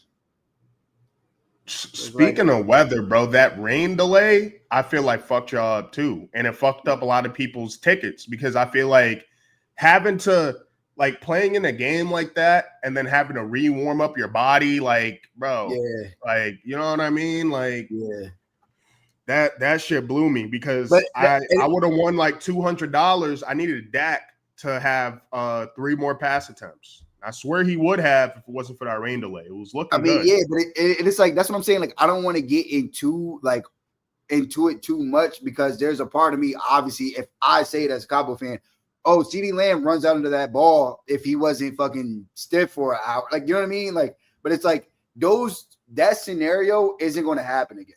Like, that odds are that scenario where we were balling, we were hot, everybody's on fire, and then we got to just sit for an hour. Like, after halftime, I don't think we have to deal with that. So I don't think he's going to be as rusty. And also, you got to remember, Cowboys don't play their players during preseason. So this is our first game out. So how do you feel about that, by the way? Would you prefer that they played a little bit more? I mean, like, I feel like with y'all, it's not that big of a deal. But, like, for the Steelers, I'm like Aaron Rodgers. Like, shouldn't you be getting some real reps in? Yeah, because people got to understand, like, the game weighs more because we're playing the heated rival Philly. But like I told you, this game was similar to the Bucks game that we had in 2021, where we played Tom Brady, we played them tough, and we played them so tough that like, yeah, we lost the game, but coming out of it, if you're talking shit about the squad, it's like, all right, you're reaching. Like you're reaching because you just don't like them. But they just put on a good showing, and it's like it's clear they're going to be able to compete in every game that they play. And that's all I ever wanted. Like I just want to be able to see my team like, okay, we going to have to be able to compete. Because if we get smashed out, like how everybody's saying, we can only score 7 points, and it's 34-7. We might be in some trouble. But if it goes like that, like bro, I'm straight. Like I'm really good. Yeah, I feel that. All right, so our first out of the 3. Next week we'll have 5. This is going to be our segment every Friday. This Saturday we had to watch. You know what I mean? We're on our Brazilian type time, Brazil game. But yeah. So I think this is one of the games of the week because for one, we get to see what Kubiak, what he's planning with this new look Seattle Seahawks offense. Is going to be really important to this division. Now I have the Seahawks. I think they're going to be 4th place in this division. I think once again, we're going to see how good Geno Smith really is, which is why in terms of that quarterback changeup, I'm betting the Niners to win this game. I have the Raiders in a dog parlay against the Patriots because I think the Patriots O-line is now better than the Seahawks O-line. And I don't know how Sam Darnold's going to operate without the tutelage of what he had going on in Minnesota. But McCaffrey questionable. He's supposed to play whatever. They're looking good with that. Jake Bobo, he's concussed. They're missing a guard. So nobody too crucial. I mean, their linebacker, Wosu, pretty decent. But how you feeling about this game? Is this a game you're betting? 49ers favored on the road. The 12th man, which is a myth. That was the Legion of Boom, really. It gets loud in there, but they lose all the time home. So what you got? I mean, obviously, like you again. I think you bet San Fran, right? Like you bet San Fran. Yeah, I'm betting San Fran. And you know, you already know how I feel about Christian. I'm like, yo, he's worth a touchdown. He's worth 6 points on his own. So maybe the Bucks knew something because it wasn't at one point. It was at like -2.5 for Seattle. I don't remember that, but I was also looking at the lines kind of later because you know me, I like to try to guess the lines before I even look at them, right? And I was like delaying that for the longest. Let me see what I guessed for this game. For this game, I was guessing. I thought they would have. I guessed Seattle would be -2 just because they're at home. Yeah, okay. I think at one point that might have been what it was, but now we dealing with this shit with Christian. Again, Christian might be healthy as hell stepping into the game, and then he could blow a tire out during this game. If that's the case, I'm going rock with Seattle. But like as it stands today, like I know you got them to cover. I think it's gonna be a close game. And I think maybe Kyle Shanahan finds a way to out scheme Mike McDonald's defense, and he just is able to get enough points to win the game. You know what I'm saying? I don't know if it's a cover, but I know it's enough points for him to get this one home. And I think so you're a little bit afraid that they might win by 1 point. And I mean, the way I see it, it's -1.5. I would take the -125 over the -105 and just do money line. It's damn near a pick 'em. So it's basically a pick 'em. Yeah, it's a pick 'em. I don't think that you might as well just take it at money line. But I think your bet is on, is Christian going to be healthy or is Christian not going to be healthy? Well, what is your take on Brian Robinson? Because I feel like they have a pretty Brian Robinson. Backup. I think Brian Robinson's good. I think again, Brian Robinson could do what Jordan Mason did, something along the lines of 78 yards, a tutty. But like you gotta remember, bro, Christian was worth a fucking touchdown in every game he played. Nigga, that's 6 points. 6 points. So like he might be worth 2 touchdowns, but he's at least worth the 1. And it's like he's catching the ball. Like Brian Robinson can't do what Christian does catching the ball through the air. You know what I mean? Running those option routes, running routes like a slot wide receiver. Like Brian Robinson is a pure runner, north south, like north south runner, heavy, big body, always leaning forward. So I think he's going to still do his thing, but I think Christian just adds another element to that team. Like I think Christian McCaffrey adds a element that like Bijan adds to a football team. You know what I mean? Like the Cowboys had Javonte Williams and Miles Sanders, and the Eagles had Saquon Barkley. There's a distinct difference in the way them motherfuckers is playing football. You know what I mean? They still score touchdowns, but goddamn, you know what I mean? Yeah, So and it's those couple of big plays that decide games. So McCaffrey gives you the opportunity for a couple big plays a game that Brian Robinson, you're lucky if you have one. You know what I mean? It's You're gonna get script, right. Yeah. It's just like he's gonna keep you in front of the chains. Like he's not like that's what I'm saying. He's not a bad football player, and I get why they have him on the team, but he's not a game breaker. And I think when we're talking about Saquon and Bijan and a healthy Christian, I think we're talking about straight up game breakers, right? Yeah. If he's healthy, hopefully he's healthy. Like I want as many people healthy as possible. And when it comes to the NFL, but we're not blessed like that. The football gods are very it's an unforgiving God. George Kittle, though, I'm high on George Kittle's props, JSN, not Jawan Jennings, Ricky Pearsall, and I think that's all I'm really taking a stab at in terms of the receiving options. I kind of like the receptions of all these guys a little bit more. I feel like 63.5 for Kittle. It's not something I really want to take a stab at. Now for JSN, what do you think about it being plus money for that 505? Like, do you think that's pretty smooth? I mean, we just saw Keenan Allen have 7 catches. I'm gonna take it because I got them manufacturing them touches. Right. Exactly. I'm rocking that way because now he's wide receiver 1. Yeah, you already know I'm a big JSN fan. You know what I'm saying? I've always believed in him. So it's like, yeah, they need him to win. Like Cowboys need CeeDee Lamb to touch the ball 9 times in order to win a football game. Seattle's the same way. JSN needs to touch the ball in order for them to win the football game. So I think he gets the ball more than 5.5 times.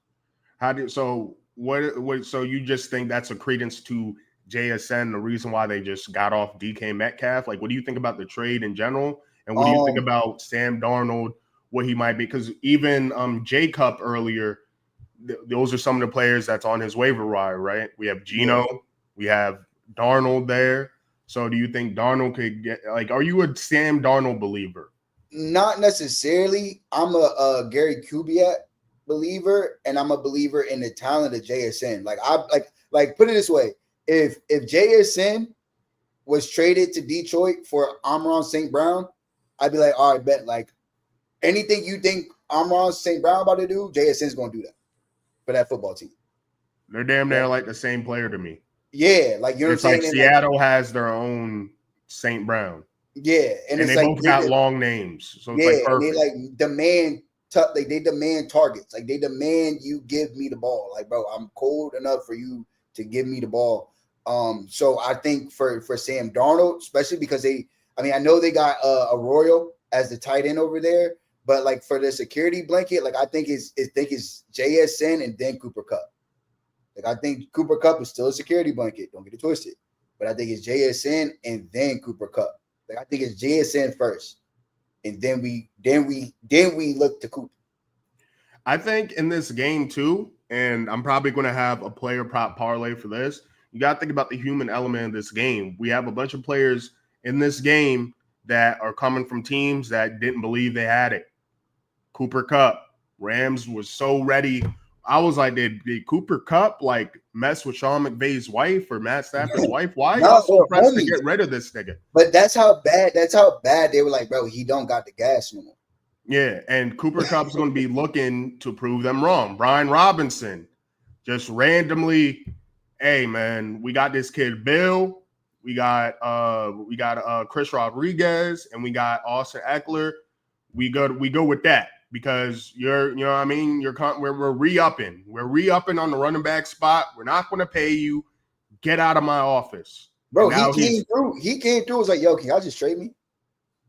He came through the office and didn't even request a trade. He was just like, yo, like, if that's how y'all come in, like, bro, can I just go somewhere else? And now he's a Niner. So if Christian McCaffrey does happen to go down, or if they do the wise thing, which is, I think, don't just give the ball all to Christian McCaffrey, use the hungry Brian Robinson at times, on the goal line, for example. Like, I don't want that Christian McCaffrey. I don't want to see Christian McCaffrey with 25 touches. Like, I know my days are numbered if Christian McCaffrey has touched the ball anywhere between 25 to 30 times in a game. I know my days are numbered. But if I see that Brian Robinson got a little bit of shaky shake going on, and then C-Mac was doing his thing too, and it's like 15 to 23 touches, I'm happy. I might try to get off the Christian McCaffrey pack if it's like 23 touches. I mean, like 30-some touches, 25, 28 touches. Yeah, because Kyle Shanahan, he was running him like, who's that? Who's the NBA coach that be doing the most? New York. Thibodeau. Yeah, he be on some Thibodeau shit with McCaffrey. It's like, bro, do you want him to be active next year? Like, yo, chill. Next week, bro. Chill, because even with, I mean, it's not the craziest amount, but Will Shipley got 3 carries. AJ Dillon got 3 carries. And he got passes out the backfield too. Who? Will Shipley. They threw him a swing pass. Like, you know what I'm saying? I'm just saying, like they did, like they fed Saquon, but they were feeding the other backs also. And that's 6 extra carries that Saquon didn't get. So instead of 24 carries, Saquon got 18. And a dub. Yeah, and a dub. So I wouldn't mind taking a stab at Brian Robinson. Where's the receiving props? I mean, the rushing props. All right, here we go. They don't have Brian Robinson right here. You want me to pull it up? You want me to pull it up? Yeah, pull that up real quick.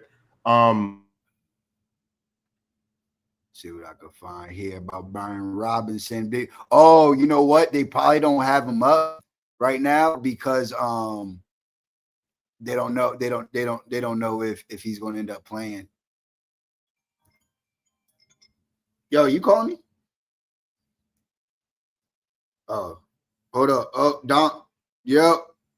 Yeah, my power just went out, and like I'm back, but the router has to power. Yeah.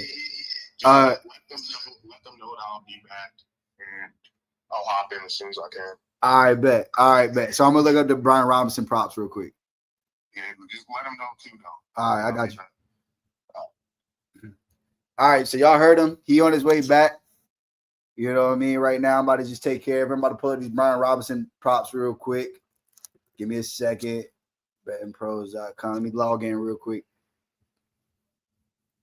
Let's see what we got here. NFL. We're going with matchups. And now this is how I do when it comes to everything for real. Like, this is kind of really how I like actually do fantasy football research. Like, this has always been how I play it. Let me see if I can get y'all over here or right here at the stage. So I'll go over here. This is my favorite little spot. You can get all the matchups, everything I need, and then you can go ahead and break down, do your own analysis of the situation. So we're gonna go props right here. I'm gonna matchup. I'm gonna do rushing yards. See what we got. We got Brian. We got Christian. Oh, they're playing with us. Chat. They scared. Because they know we about to smack. But nah, all jokes aside, for real, another player that I do think that in this game is going to go off is Ricky Pearsall. So if you can, I know you might not have him on your squad for fantasy, but if you can go ahead and you could bet 3.5 receptions, he is going to be he's the healthiest wide receiver on his team outside of George Kittle. And also he is decent as the wide receiver one. This was when he came on, this is what he was doing. You know what I mean? 8 receptions, 6 receptions. So let's do the last 5 games. He covered in 3 of the last 5. You know what I mean? He covered in 3 of the last 5. We're talking about Ricky Pearsall here. And like he's probably going to eat. I ain't even going to lie. If you really feeling froggy, you can go ahead and you can get at his receptions right here, because again, I don't really like there's no Brandon Ayuk here. Juan Jennings is coming back from injury. I think he'll be fine, but I think that the way that the offense is going to be ran, he's going to be that primary outside wide receiver, and he honestly can cover this in 2 catches. He can get 2 catches for 53 yards, and you know what I mean? Like everybody's eating right here. So this is one of the players that I'm definitely like targeting tomorrow and on my player props. This right here is the prop bet analyzer. One of my favorite tools for Sunday, because basically all you got to do is you can break down and it'll show you anybody. So this is showing the Cowboy game or whatever. But let's go to Tampa, Atlanta. I feel like we got a lot of people that's gonna be fucking with Tampa and Atlanta out this bitch. So right here, rushing attempts for Bijan, Big Bijan, 77 yards. I'm on this. Crazy. Look at this shit. Come on, gang. What are we talking about, bro? We trying to get some money? If we trying to get some money for real, like this is the last 10 games, he hit this motherfucker 8 out of 10 times. Let's see the teams he played. Let's see what he was doing. Come on, bro. 170, 90, 94, 125, 92, 35 versus Denver. Okay, shit happens. Players fuck up too. But you got 6, like, bro, what are you talking about? Like, he had 63 against them in a 2026 win. And this is when they were sharing carries with Tyler Algier. They're not doing that. So, like, these games where he has all these low carries, look at his attempts. He don't have attempts like that. So now imagine him touching that 19 number. Imagine him touching that 20 number. He definitely gonna get into them. Hey, we got him back. Yeah, bro. Welcome back. That shit was mad annoying. What happened? Did it reset the whole stream? No. We still got everybody in here. I just went to Betting Pros. Oh, it says 2 people for me. What does it say for you? 99. Oh, all right. Maybe my shit just. Oh, you know what it probably is? It's probably doing it from the start for me. So anyone who's new, yeah. All right, let's keep it pushing. What are we talking about? No, I'm in Bijan Robinson's prop bets. Okay, it just loaded up 100. All right, bet. Yeah. We on prop bets real crazy. By the way, make sure y'all go to our YouTube. We're trying to hit 100 subscribers, man. We're trying to hit 100 subscribers so we can be on the road to 500 and then 1,000, and y'all can be a part of this journey, because we're gonna be making a lot of content. Trust. Yeah. And again, every day we trying to get to you, like, we want to be entertaining, but more so than being entertaining, we want to really be feeding y'all information. Like, I'm using this betting tool right here because y'all, you know what I'm saying? If there's a player y'all want me to look up, I'll look up the player. You know what I'm saying? Because I want y'all to hit in y'all's bets tomorrow. Like, I want y'all to, like I said, I want somebody to show us $1,000 ticket where y'all really was like, y'all really put together some shit off of what we was talking about and y'all hit on the bets. So, like, we trying to create the community here, and we want to be a part of y'all. We want y'all to be a part of us. All right. That was kind of, yeah, what he said. What? So we talking Falcons, Bucks? No, I mean, I was just talking player props. I was just giving player props. That he was gone. Oh, all right. So what's with the Brian Robinson props? Back to the they're not gonna give them to us. They're not gonna give them to us yet. Oh, really? Yeah, we just looked, and they didn't give us none of the Brian Robinson props because You already know, gang. They like they're not going to let us get a 35-yard Brian Robinson prop and then Christian McCaffrey pop up on the injury report not playing. So we got everybody's prop. Now, how y'all feel about this one? How y'all feel about this under right here?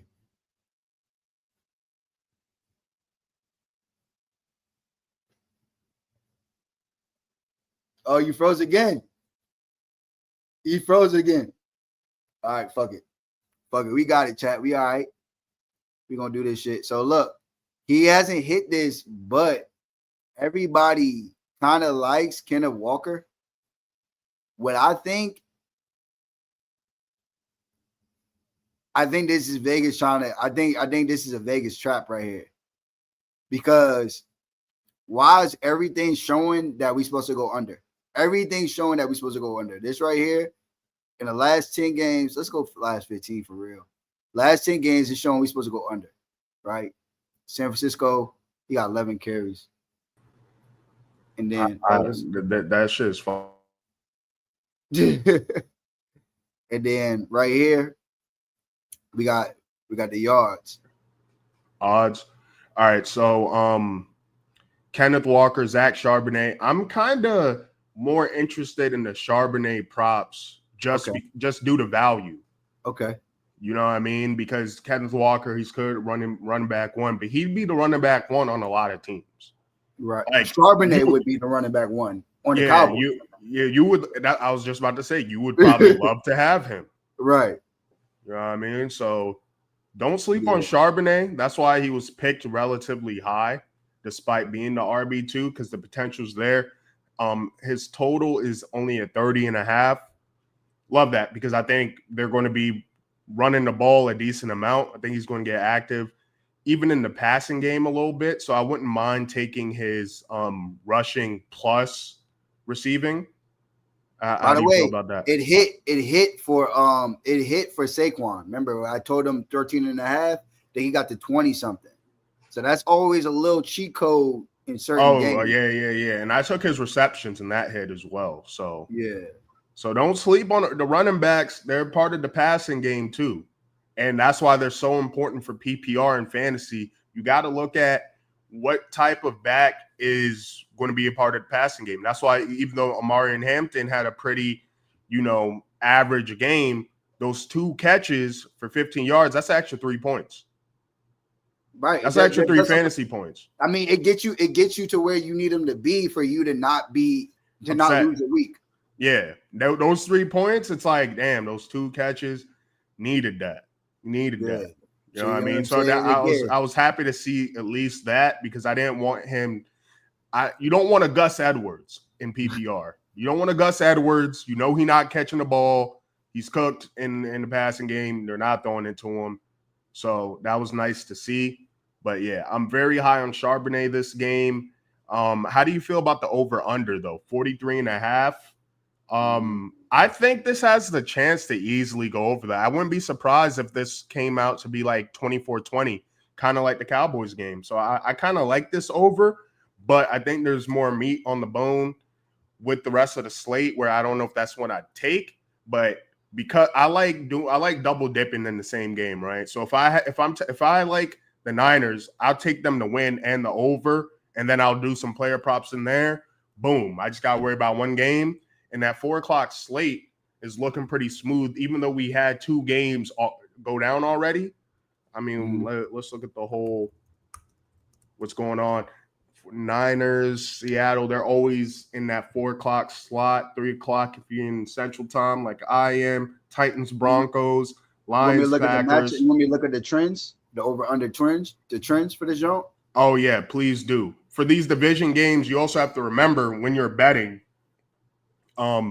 Those division games, they know each other a lot more, and they're very important, high intense games. I mean, the nigga Jalen Carter spit on Dak to kick off the season.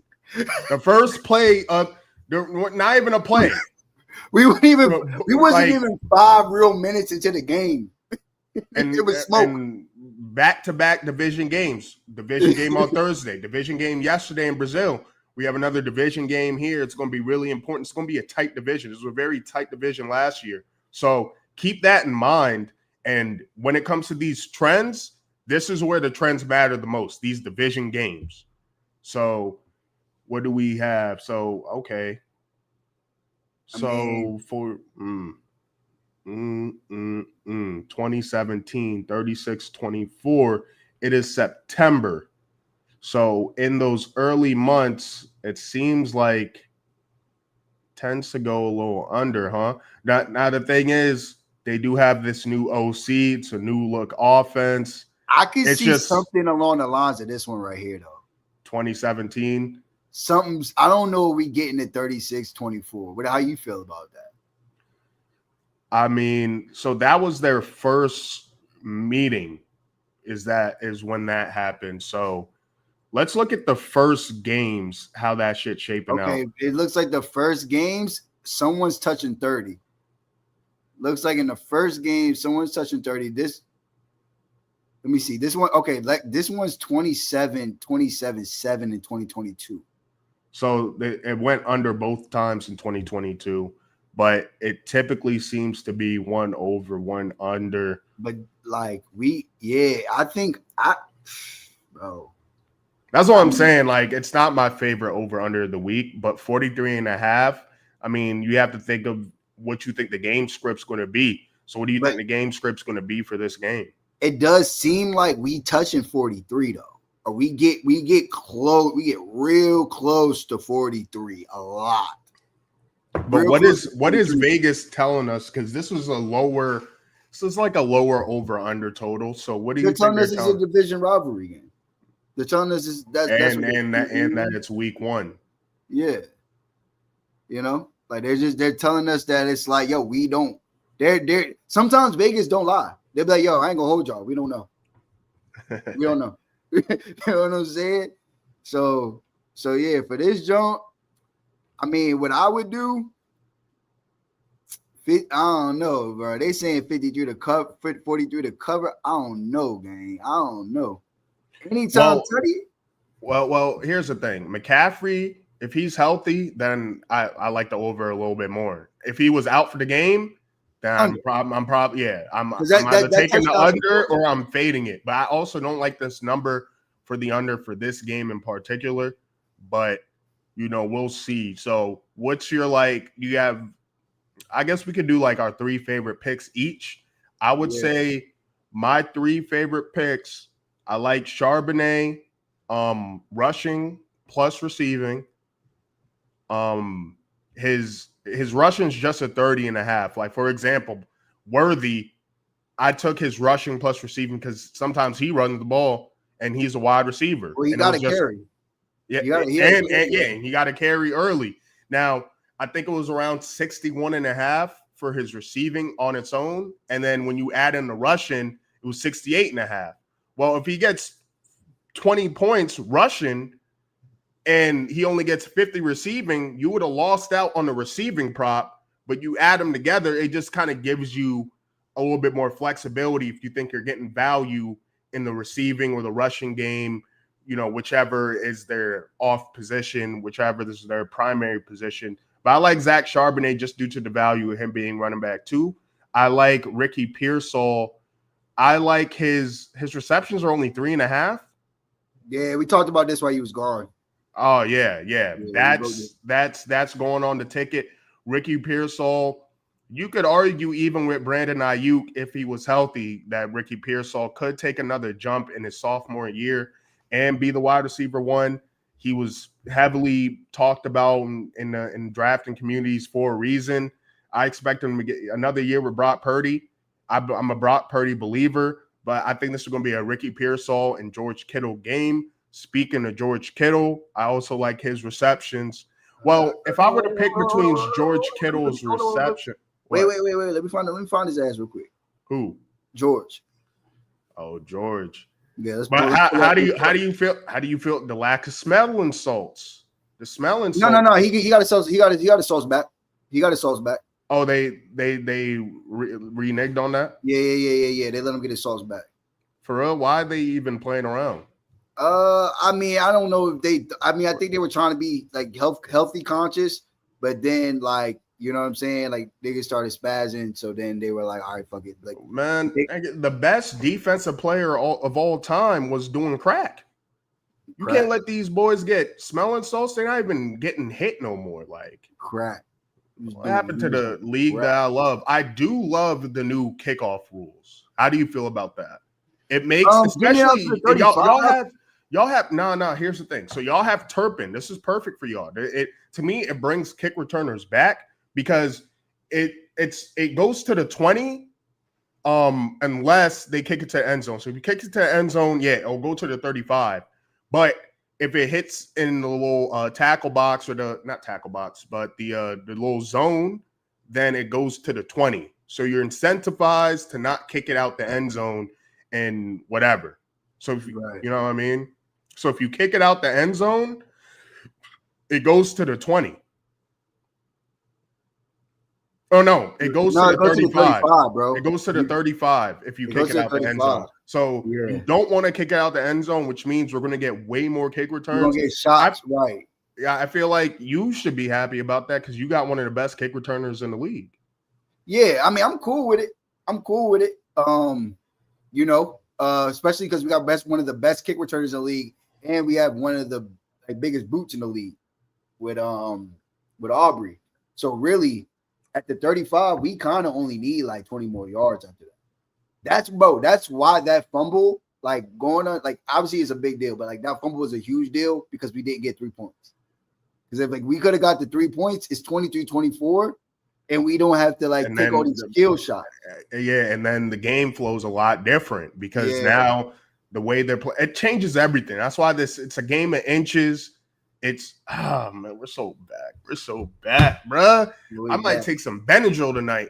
I need to go to sleep. It needs to be Sunday, but we do have a UFC fight here soon. The main event's coming up, so my sister coming up today. She's trying to go outside, so I gotta take care of that real quick. But after that, night, nigga, I'm going to sleep. Right and early, man. Central time. Game started at noon. I already know what I'm gonna eat and all that. But what are the player props you like for this game, though? I mean, I'm big on George Kittle. Like sometimes, especially that 4.5 is sweet. Yeah, like at the beginning of the year, like I'm running with the stars. Like that's my big thing to say. I say I run with the stars. So like it's this at this point in time in the year, like go ahead and give me George Kittle. Division matchup. Brock Purdy go ahead and he gonna go to his guy. Like his go-to guy is George Kittle. Like they're locked in. I think Ricky's gonna do his thing, but you got to remember he's been running with George since he was a rookie. So Mr. Reliable is George. George ain't gonna mess up on a route. There's no route George is messing up on. George ain't missing no blocks. He gonna be right there when he need him. And there's no Debo, there's no Brandon Ayuk. And it's just a Juan Jennings and a Ricky Pearsall. I think George cashes out. If y'all want to go ahead and do anytime touchdown, okay. I'm not gonna sit here and tell y'all nah, but I want us to hit off rip. I'm trying to make sure we hit off rip, and I think we hitting right here with George. He's the security blanket and the go-to guy. So I think we rock with this right here, and we just go ahead and prosper. That'd be my pick from this joint. Outside of the Zach Charbonnet and the Ricky Pearsall. Yeah, and George Kittle's the best blocking tight end in the league. So those little block routes where he's blocking at first and he gets off the line, those are going to be smooth for him because that's what makes the San Fran offense so dangerous when you have a healthy Christian McCaffrey. So we could get off that game. Now, I know we have Panthers, Jags in the game of the week thing, but I just remember we do have, if we're only doing 3, we got to do Bills, Ravens. And then, I mean, we do have Packers, Lions. So you don't want to discuss that one maybe instead, or do you want to do 4? Or I mean, this was like more so it's probably like a personal game of the week because these are like the 2 youngest teams in the league. No, I'm highly interested. I mean, it's one of the teams that I sent you where I was like, yeah. So all right, so but we can get on what the people want to see. We can get to the shit that the people really want to fucking see. Hey man, back-to-back MVPs. That's the last MVP people complaining about Sunday Night Football, perfect game. Here's another thing with the NFL. It's such a well-ran organization, bro. I mean, you kick us off, and shout out to Jerry Jones for, the spiciness with the trade right before the game, but you kick us off with one of the most heated rivalries in the league, Super Bowl defending champions. Then the next day, you have another division game with the Super Bowl losers, and that's money. And then Sunday night, you have Bills, Ravens. What more can you ask for? What more can you ask for out of a week one? I'm gonna be so laid up. I'm gonna be so laid up, gang. I'm gonna be so laid up. Man, I'm gonna be chilling. Sunday gonna be great tomorrow. Tomorrow gonna be a good day. Man, tomorrow's gonna be a good day. I like the Ravens in this game, though. I think the Ravens have like a top 2 roster in the league. I mean, their defense is fucking scary. The defense is scary. This is one of those games where I'm probably going to always take the Ravens in the regular season, and then I'll consider the Bills in the playoff game just because that's just like a different environment. But like, if we talking regular season, like, yeah, I think it's just. Oh, so what are you calling Lamar Jackson, James Harden? Nah, I think it's just a lot that goes into it when it comes to playoff games. I mean, you see it, bro. It's on everybody's face. It's on everyone's face. It's on the kicker's face. It's on the coach's face. It's on the fan base's face. It's on everyone's face, bro. Everybody, like, people don't be trying to act like it don't get heavy when the playoffs come around, but like it's heavy as fuck, bro. It get heavy. So it's like, but like this game isn't heavy. It's fucking, you know what I mean? It's September. It's the beginning of September. Like Derrick Henry's fresh. Lamar got legs is fresh. Zay Flower, everybody's fresh. O-line straight. Defense is ready. And like, who hits harder? The boys in Buffalo or them boys in Baltimore? The boys in Baltimore. Yeah. And I mean, back to their defense, you have Roquan Smith, defensive leader. Like, kind of brings me back to like the 2010s and the 2000s in terms of that real Mike linebacker, leader of the defense. They got their own version of Ray Lewis there. You got Kyle Van Noy. Somehow he's still in the league. They went and got Mike Green in the second round. You know, he has his reason why he fell, sexual assault allegations. But, you know, the Baltimore don't really care. You've seen they don't really care. If that video doesn't come out, Ray Rice is still playing for the Ravens. So you have him. And you have Malachi Starks to pair with Kyle Hamilton. Malachi Starks is what he's touted to be. This could be the best safety duo in the league potentially. They scoop up Jair Alexander. So you have him, Marlon Humphrey, their rookie from last year, Nate Wiggins, who played pretty well down the stretch. He was looking a little shaky in the beginning, but I'm expecting a big year out of him. Then you have Matt Abuke up the middle, Adafe Owe. You have Trenton Simpson. Like, bro, this defense is crazy, bro. This defense is crazy, and I think that's going to be the story of the game. They even have Chibode Awuzie from the Titans. Yeah, like, but bro, they're lost now.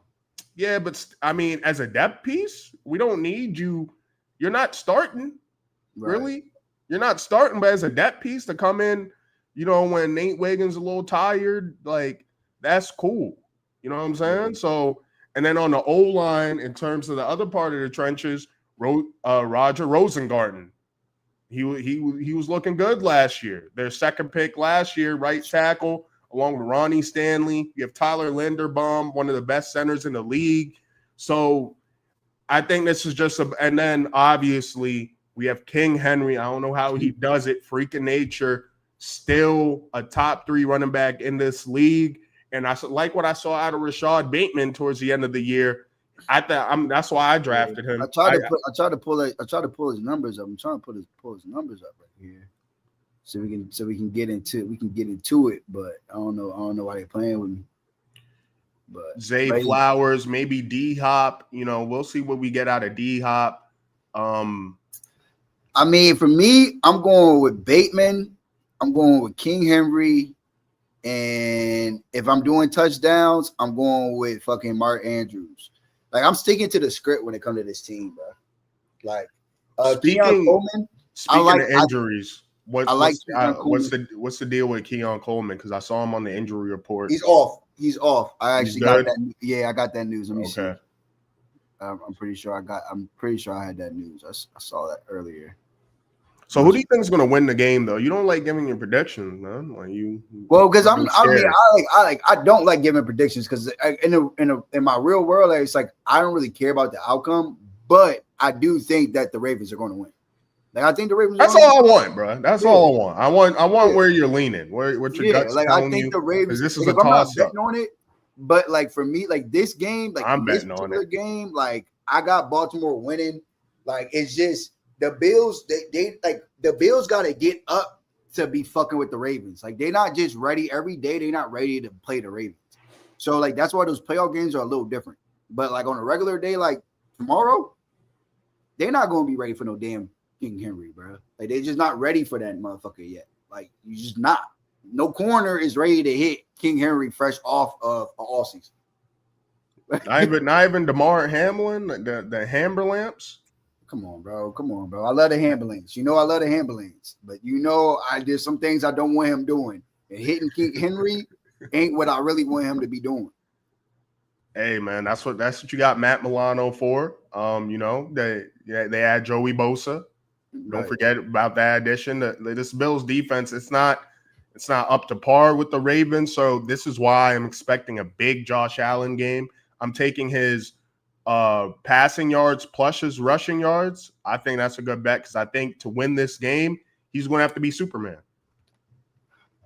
I mean, we could get would you be surprised if he ended up with 300 passing yards and 50 on the ground in a loss potentially? But like still, nah. I mean, that's how he won MVP. You know what I'm saying? That's how he won MVP. So like, he definitely going to do his thing. Like I don't have no hate or nothing towards Josh Allen. It's just, hey, when you have to preface something like that, then there's a little something there. No, it's just I'm the Josh Allen guy. I just find it, like all right, like bro, we gotta they create all these excuses for everybody. We gotta hold Buddy's feet to the fire too, bro. Why it's not working? I don't know why this shit tripping, but yeah, like we gotta hold Buddy's feet to the fire. Like I don't like again, he's a playmaker. He's every much of the playmaker that Lamar Jackson is. So it's not like I got hate for him or nothing like that, but it's like I do catch him doing nutty shit and niggas don't say nothing. Well, all right. So this is the comparison I'm gonna make. The same way CeeDee Lamb had some major drops in his game, Josh Allen, for all the nutty shit he does, he has a bunch of amazing moments where he's the primary reason why they win some of these big games. And that's what makes it. I agree with you. I agree with what you're saying. Your statement of it, I agree with. But what is the first thing ESPN gonna let you know when CeeDee Lamb dropped the football? Bro, I'm just saying. Like I said, I'll never forget this. I will never forget this. But I was watching Josh Allen play, and his first play at quarterback was a drop back and throw, and it was an interception straight to the defense. And I was like, that's interesting. Later on, I go and I'm watching ESPN on Sunday, and they didn't even show the highlight. They didn't even. Wait. You remember what they did? They called one of his interceptions an arm punt. so in theory, but what I'm saying, like in theory, like I agree with you, because in theory, the reason why I don't mind Josh Allen is because of that. His mistakes, he gonna get them back. If Josh Allen makes a mistake, Josh Allen gets that mistake back. If CeeDee Lamb makes a mistake, CeeDee Lamb 9 times out of 10 gets that mistake back. So it's like that side of it, I'm with the players on. My whole thing goes to, why do y'all pick and choose when we want to ridicule? Media darling, bro. He's a media darling. They like on the Cowboys. Here it is. NFL on CBS. Josh Allen pins the Patriots inside the one with an arm punt. Yo, that's such a crazy way to describe a pick. It was dead ass. Allen is going to line it up deep downfield. Intercepted. Allen has it picked. That shit almost went to the 20. That pisses me off. What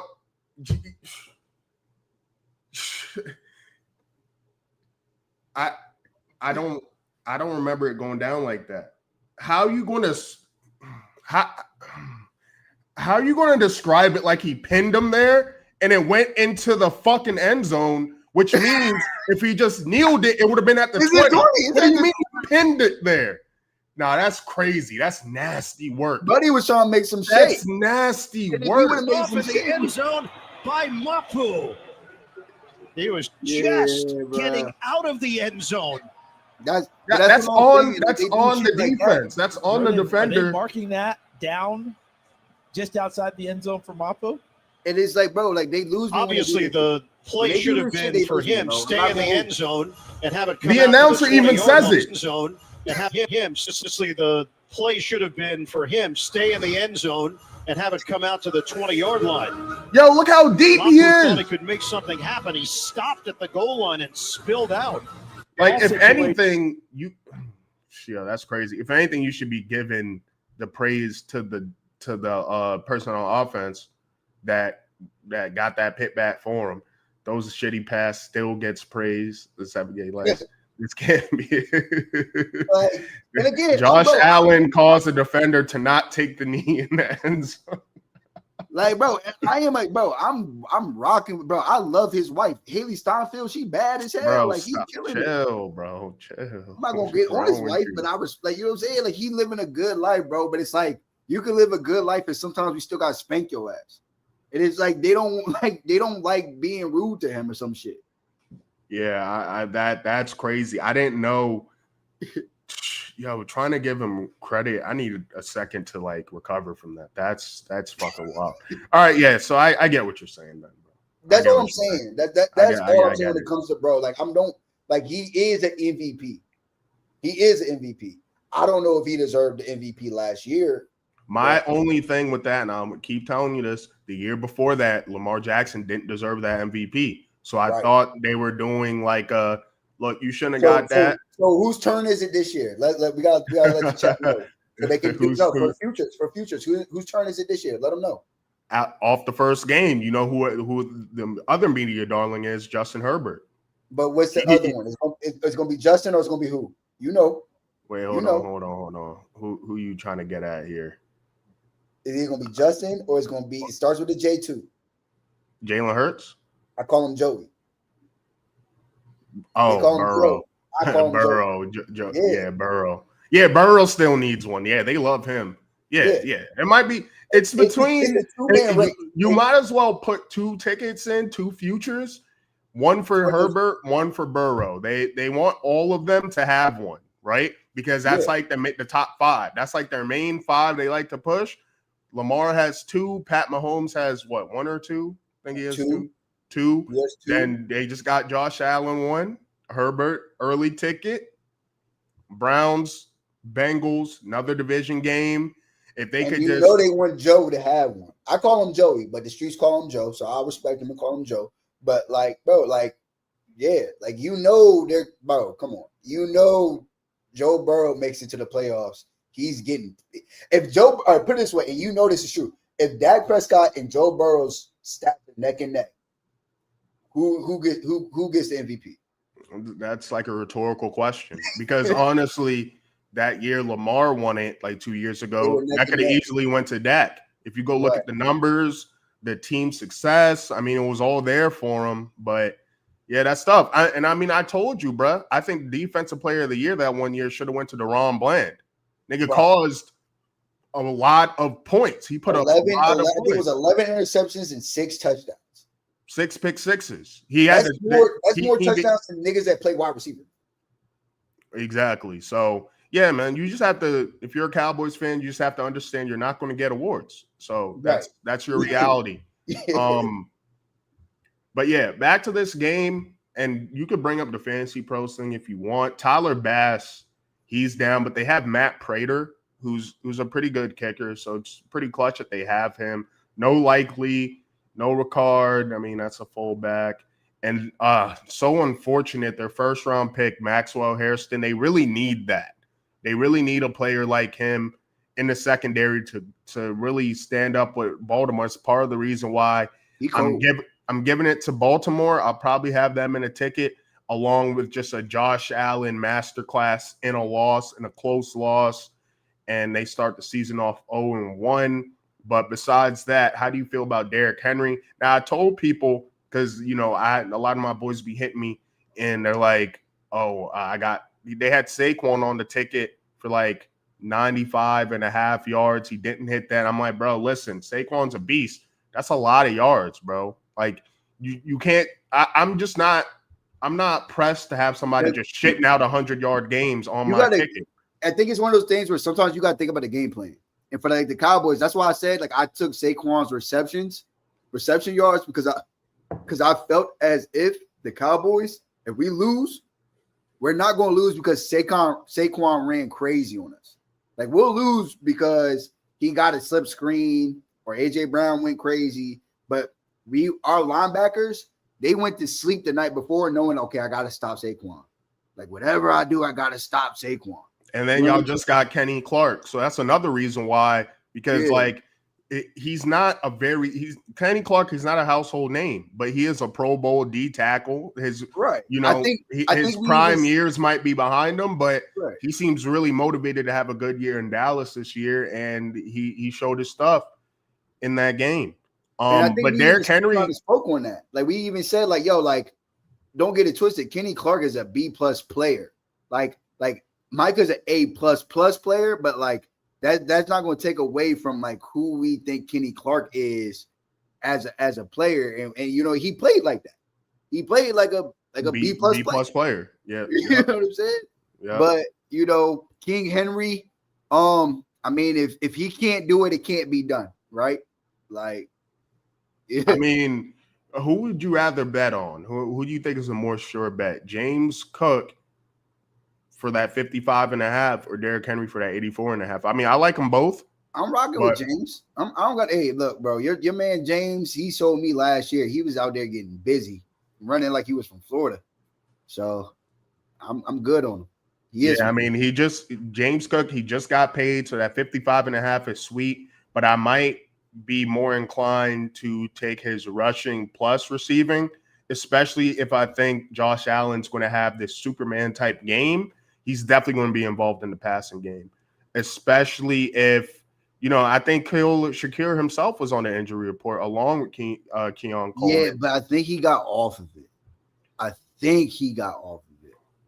Yeah, so, Khalil Shakir, if he's healthy, always love taking his receptions, 4.5. Feed me that for Khalil Shakir. He's essentially their wide receiver one playing out the slot. And then I'm fading any of their tight ends. It's just how do I spell Khalil? How do I spell that?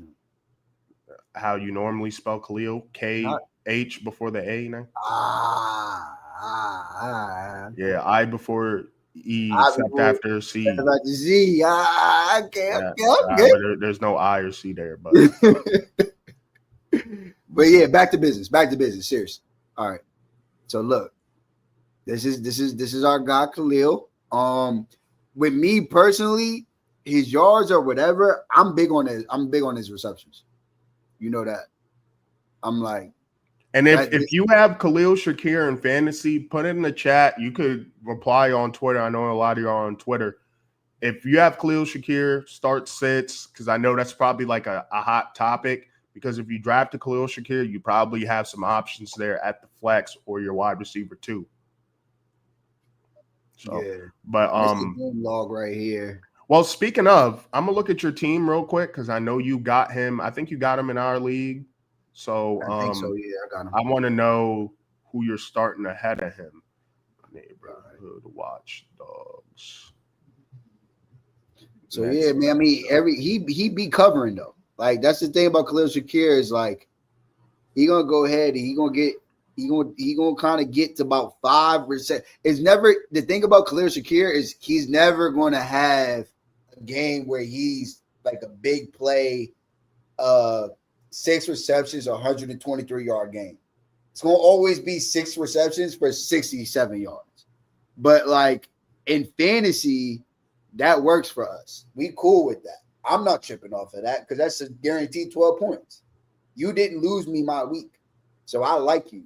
and for like 4.5 receptions, if he's healthy, he's gonna get that.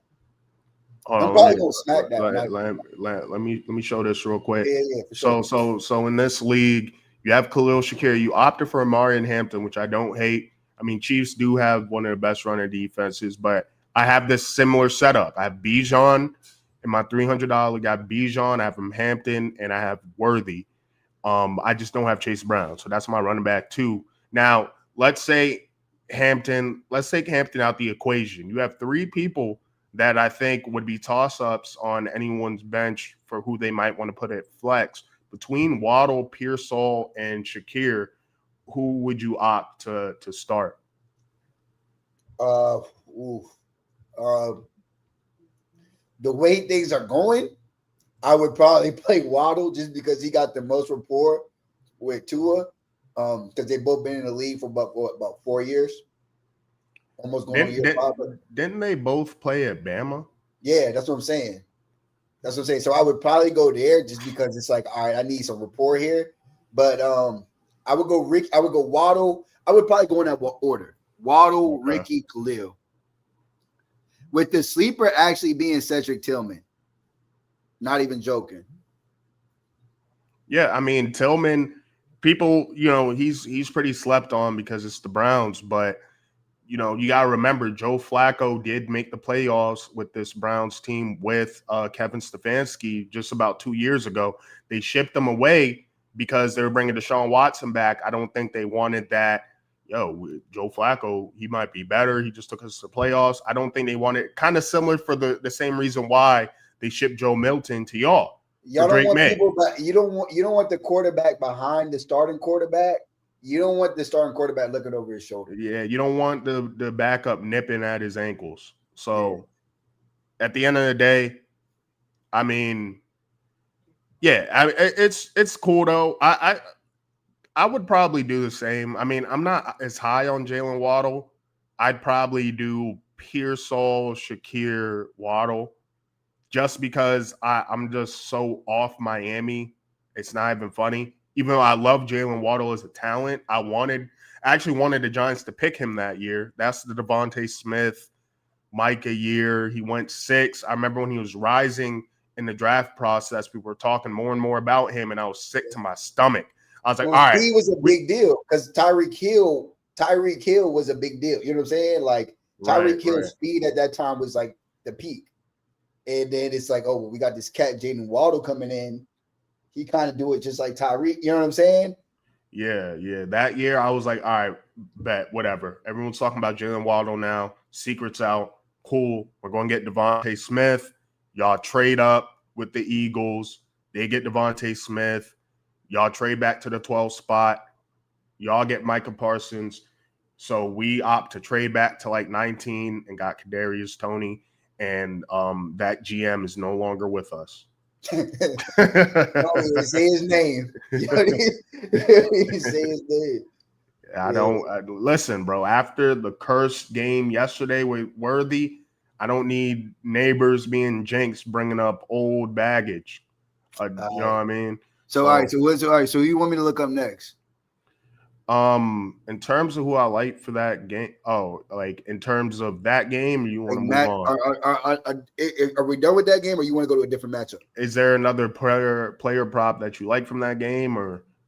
I mean, we touched on James. We touched on Khalil. We touched on Henry. We touched on Lamar. We touched on Josh. I mean, that's pretty much all I like. I like Henry, Lamar.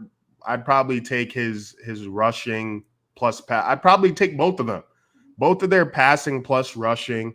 I would dabble with Derrick Henry. I would dabble with James Cook rushing plus receiving, and then I would do Khalil Shakir's receptions, and then maybe even Zay Flowers receiving yards. I got Zay Flowers on my fantasy team. I don't know how I feel about it, but he might be the most reliable one, because I can't even trust George Pickens and Xavier Worthy. So we'll see. Pickens going to be good for y'all, man. I mean, he's going to be like, listen, because you got to remember, like, there was a 34-yard bomb that he didn't complete because it was a PI. That's what I'm saying. That's why I'm bringing it up. Yeah. So I'm not tripping. I'm not tripping in real life. What do you want me to do next though? You want me to go Denver? You want me to go Houston? Well, we have one more game to go over, And so then we could either do the Jags Panthers game because it's in the title, or we could do Lions Packers because that's more of it fits the criteria more. It's up to you though. Yeah, see, because I'm in love with this game. All right, look, we could do that game. We could do that. Sure, game. because I think more people want us to do this game. There's more stars in this game. Yeah, I mean, yeah. I mean, do you want to do both? Do you want to try to just run through it real quick? Fuck it. It's 3:00 on a Saturday. All right, yeah, let's do it. All right, so the Jags Panthers will be like the bonus. We'll do that one last. It's in the title, so it's kind of perfect. Whatever. Yeah. So your boy Micah, man, you think he's ready to get active? You know, we got 2 top 5 pass rushers out. So I'd say Aiden Hutchinson healthy, the top 5 pass rusher in this league. Yeah. Football players play football. Micah Parsons, you can say whatever the fuck you want about him. One thing you can't say is that he's not a football player. You know what I'm saying? Like he is the ultimate football player. So, yeah, I think he comes through, and he comes through to do what they want him to do. I'm interested to see what their running game is like, though. Like their run defense is like. Without Kenny Clark, I mean, they have besides Devontae Wyatt, they have this kid Colby Wooden. Don't know much about him. You got anything on him? Their inside linebackers are dirty. Yeah, Adrian Cooper and Quay Walker, the crybaby. You remember when he was crying on his way out the thing his rookie year? Yeah. They're so fucked up for showing that. They didn't have to show us that. They didn't have to show us. I don't like when they do that with the athletes. Like people don't understand. Like athletes be having a different kind of emotion. Like when it come to like competitiveness. It looked like somebody took away his toy or something. Yeah, like bro, they be on some shit, bro. Like, but even me, like, bro, when I saw that like he spit on, when I saw that Jalen Carter spit on Dak, bro, I was so amped up in there. I was yelling at the biggest nigga in the motherfucking bar. I was yelling at him, bro. I'm like, was he an Eagles fan? No, he's a Bills fan, but he bet on the Eagles. Oh, so okay. I was like, man, like his girl loved it. His girl loved it because she's like, well, no one yells at him. You're yelling at him, so I like you. How the fuck do you know that? How the fuck you know she was like, what is she winked at you? She told me we were talking. She was in the bar with us and everything. She said, yeah, no one yells at him. See, this is why I got nothing wifed up. A nigga yells at me in the bar, and my girl sound. No one yells at him. What the fuck? Hey, all right, man. Yeah, but she could feel the passion I was coming with. She knew it wasn't. She knew I'm cool with him. I don't need my girl feeling another nigga's passion, bro. What are we talking about? She just should be knew feeling my passion. Whatever, man. Nah, it was all love in there. Shout out my man Mitch, bro. Shout out my man Mitch. A little bit too much love. He was like, why you yelling at me? I ain't even an Eagles fan. I was like, motherfucker, you bet on them bitch ass niggas. Shit. Oh shit. But nah, let's go. Let's get back into it. So yeah, I mean, bro, this one's a weird game. This one's actually a pretty weird game, honestly. If you think about it from a player prop bet standpoint, because we don't know how healthy Jaden Reed is. I just pretend he doesn't exist. Okay, but it's like somebody has to exist because he has to throw the football. Yeah, but I mean, Matthew Golden, once again, the Packers, this is their first time drafting a receiver in the first round since 2002. So Matthew Golden, like what I'm hearing out of camp, he looks the part. I thought he was going to go earlier in that first round when we were doing mock drafts. I mocked him to y'all a couple times. I know you didn't really like that, but yeah, I think he's going to be a great player. I think you in this type of game, you could go ahead and start him if you have to as a flex option. But also Tucker Kraft. I have some stock in Tucker Kraft. I think he's a talented tight end. They still have Luke Musgrave, I believe, right? But but don't even worry about that. Yeah, don't worry about it because I was trying to package Tucker Kraft for Tyler Warren, and the person I was talking to was like, "Yeah, but Luke Musgrave." I'm like, "Yeah, but he can't block, so he don't be on the field. He can't block." So Tucker Kraft is the guy there. So I'll take his props, especially with the lack of receiving options. There's no Christian Watson. Once again, I don't think Jaden Reed's going to play. So it's really Romeo Doubs, Matthew Golden, and Tucker Kraft there. And then our boy Josh Jacobs. He should get active. What's his yard? Let me try to guess what his yards are at. 74.5. I was going to say 76. So let's see. You want to see? Yeah, let's get it.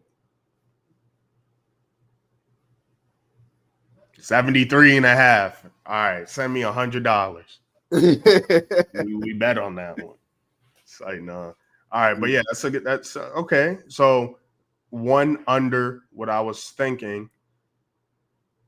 I mean, how do we feel? I mean, here's the thing: the Lions have a pretty underrated defense, and the rush defense, especially, right? They have Allen McNeil in there in the middle. But Josh Jacobs, Is he back? Because he got hurt. Is he back? Oh nah. Actually, I don't even nah. So it's DJ Reader and their first round pick, who I didn't expect to go in the first round, Tyleek Williams. Damn, Dom, we forgot to show him this part. What? The comparable player part. Damn. You mean we, nigga? You did. My bad, y'all. I'll give it to y'all next week. The comparable. Yeah. That's one of my favorite things Austin brings up. It's very, very interesting, and it gets very useful as the season goes on. So definitely look out for the comparable players, how those players tend to do against a specific team. But it is week 1. So stay tuned for that. Stay tuned for that. Yeah. We got y'all on that for real though, because I do want y'all to. I want y'all to have all the information we could possibly get y'all. You know what I'm saying? We not going in here blind, and we not betting off of vibes. We betting off of this how we feel like motherfuckers is really coming through.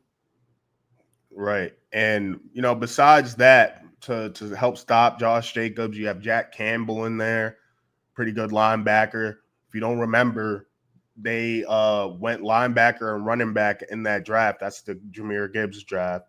Jack Campbell under the radar, but it turns out it's a pretty good pick for him. He does his thing. Alex Anzalone. So I mean, they got some players to stop the run. Do you think Josh Jacobs, still could have 90 yards, a couple catches in this one? I think the way that the Green Bay Packers play offense, I think like Josh Jacobs is an inaugural part of their offense. Like I don't think that if Josh Jacobs isn't getting going, they're not winning. You know what I'm saying? Like I think it's that easy. Like they're not even competing if they can't get him going. Like, bro, his anytime touchdowns at fucking minus 120, 175. Like minus 175? God damn. You know what I'm saying? So you know what I mean? So it's like, bro, it's clear that like he is the straw that drinks the straw that stirs the drink, or whatever the fuck you want to call it. Like I've never heard that analogy. Stephen Jones said it one time talking about Ezekiel Elliott. It's not bad. It's cool. But you know what I'm saying? So it's just like, I mean, like they said he cleared his rushing prop in every single game. I don't know if that's true, but like, yeah, bro, he balls. Like I'm a humongous fan of his. I really rate Josh Jacobs because the Chiefs tried to get him, and he was like, I as a Raider, I just couldn't go to the ops. There's a certain running back in Philly that could learn something about integrity like that. But Josh Jacobs, I think he's going to do his thing. It's the engine for this offense, similar to Saquon for the Eagles or McCaffrey for the Niners. Josh Jacobs is really going to have to get going to win this game, especially with new pieces to this offense in terms of the weaponry. And Jordan Love, he could get a little erratic, and so you want them to lean on Josh Jacobs to be able to win this game. I think that's what Matt LaFleur is planning here. But in terms of the Lions, it's the Gibbs show. I mean, the big thing with the Lions is Do you think that Gibbs is fully unleashed, or do you think David Montgomery, like, what do you think the split's going to be? Boy, I'm I trying to don't win think a it's football game. I'm trying to 50-50. win a football game. I think it's going to be like a a 65-35, maybe even a 70-30 split between him and Monty. I'm trying to win a football game. So what are you saying? It should be more like 85-15? Let it go. All right. Right. Well, if you think that, then I don't know. I mean, with his at 67.5, I might be more. I'm over on all of this. I'm over on all of this, bro. I'm going. Let's go. This is a division game. First week out. Like, let's go. We unleashing it. Like, we unleashing everything. Like, if he don't hit this, because if he doesn't hit these numbers, because the defense had 2 touchdowns. And even then, he should be involved in the passing game enough to hit some of these numbers. So that 22.5, I mean, if you think it's going to be that type of game, what's the over-under on this 100%, I think it's going to be that type of game. Like, bro, it's up with Jahmyr Gibbs. Like there is no doubt in my mind when it comes to Jahmyr. Like, we really cooking with grease over here with this right here. We say what's the over-under? Yeah, what's the over-under? You could get plus 2.5 at some spots. You can get minus 1.5 at some spots. We got 82. That's a spread. What's the the over? Oh, what's it? Right. Now, so here's the thing. I think the Packers. I already had the Packers winning the division without Micah Parsons. So does that 46. Mean they're going to win game 1? 46, and they got 70% at the fucking over. Is that recent? Because I'm seeing 48.5. Maybe it's a different book. 48.5 right here, but it depends on the book. Damn. Yeah, you gotta go hunting if you're looking at that over under a little bit. Definitely like it more 46.5. Obviously, 47 is love too if you can get it. Hard Rock and BetMGM and Caesars got that. They got 47 straight. This is cold. So who's the one with 48.5 trying to crack us over the head? 48.5 is ESPN. ESPN? Fuck them. Yeah, fuck them. ESPN, y'all app trash anyway. But yeah, man, I do like Gibbs in this game. I'm interested to see how that split works out. Sun God. He's a reception. He's a PPR machine. It's the reason why he went bottom of the first, top of the second. You know, I'm surprised. I'd be surprised if he made out your first round. There's a reason for that. And don't sleep. This is a guy I want you to look out for on the waiver wire in this game because it's in the second slate of tomorrow. Isaac Tesla. They got him in the 3rd round. I expect him to show some stuff. I think he's going to show some promise. Now, he was on the injury report, so we'll see. But, you know, if you're hungry at receiver, I would take a stab at Isaac Tesla because I think, you know, this is going to be a pass-happy offense once again. Sam Laporta, I just don't know. Like, he's so hit or miss. I just don't like betting on Sam Laporta. I think there's just so many other people you could bet on that would be better for you. Like, for example, like this is good value. He could get it in 1 catch. You don't even have to go for the receptions. He is the 3rd wide receiver, though. 3rd wide receiver, 5th pass catcher. 5th pass catcher. Yeah. So you're saying Sun God, J-Mo, Laporta, Gibbs, and then Tesla. Yeah. So you're saying Tesla over Khalif Raymond. Yeah. Yes. With my chest, like with my entire chest, that's what I'm saying. Yeah. All right. And I mean, with the Lions and the way they play, and you know that he could keep a comfortable pocket. I mean, yes, Frank Ragnow, he's not there, but you still got Graham Glasgow. I mean, this is still a top 5 O-line. Taylor Decker, Penei Sewell, and then in the 2nd round they go Tate Ratledge. The quarterback has been running the offense for 4 years now. That goes a long way, bro. You know what I'm saying? The signal caller knows the offense. But we do have a new offensive coordinator in town, along with a new defensive coordinator. So you think they still keep shit trucking? Now, I think we mentioned last episode that it was it was like an internal hire. You know what I mean? You know, you're at a company and you can either hire externally or internally. It was an internal hire. So I'm expecting more of the same. Hopefully he learned enough from Ben Johnson to keep this offense chugging along. But yeah, I mean, who do you think wins this game? It's in Green Bay. This is a game I'm not touching in terms of trying to decide the winner. Yeah, I'm just happy. I'm just happy to be able to watch this on Sunday night. But I would prefer to just take the over.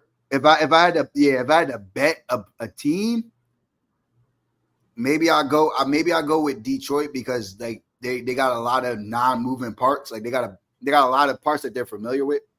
Like they're familiar with J-Mo. They're familiar with St. Brown. They're familiar with the running backs. There's a lot of familiarity. But like Micah could shake some shit up because if he can get through the pass rush, it ain't like Jared Goff going anywhere. I mean, that's kind of funny because it's like either way, even if he stayed with the Cowboys week 1, he's dealing with like two of the top like 3 O-lines in the league between the Eagles and the Lions. So it's going to be a tough one regardless because, I mean, well, he's probably going to be matched up. He's probably going to go to his blind side. So that's going to be Taylor Decker probably. Right. So I don't know. I mean, Penny Sewell plays on the right. Yeah, right side. But now let's get to the motherfucking game of the week.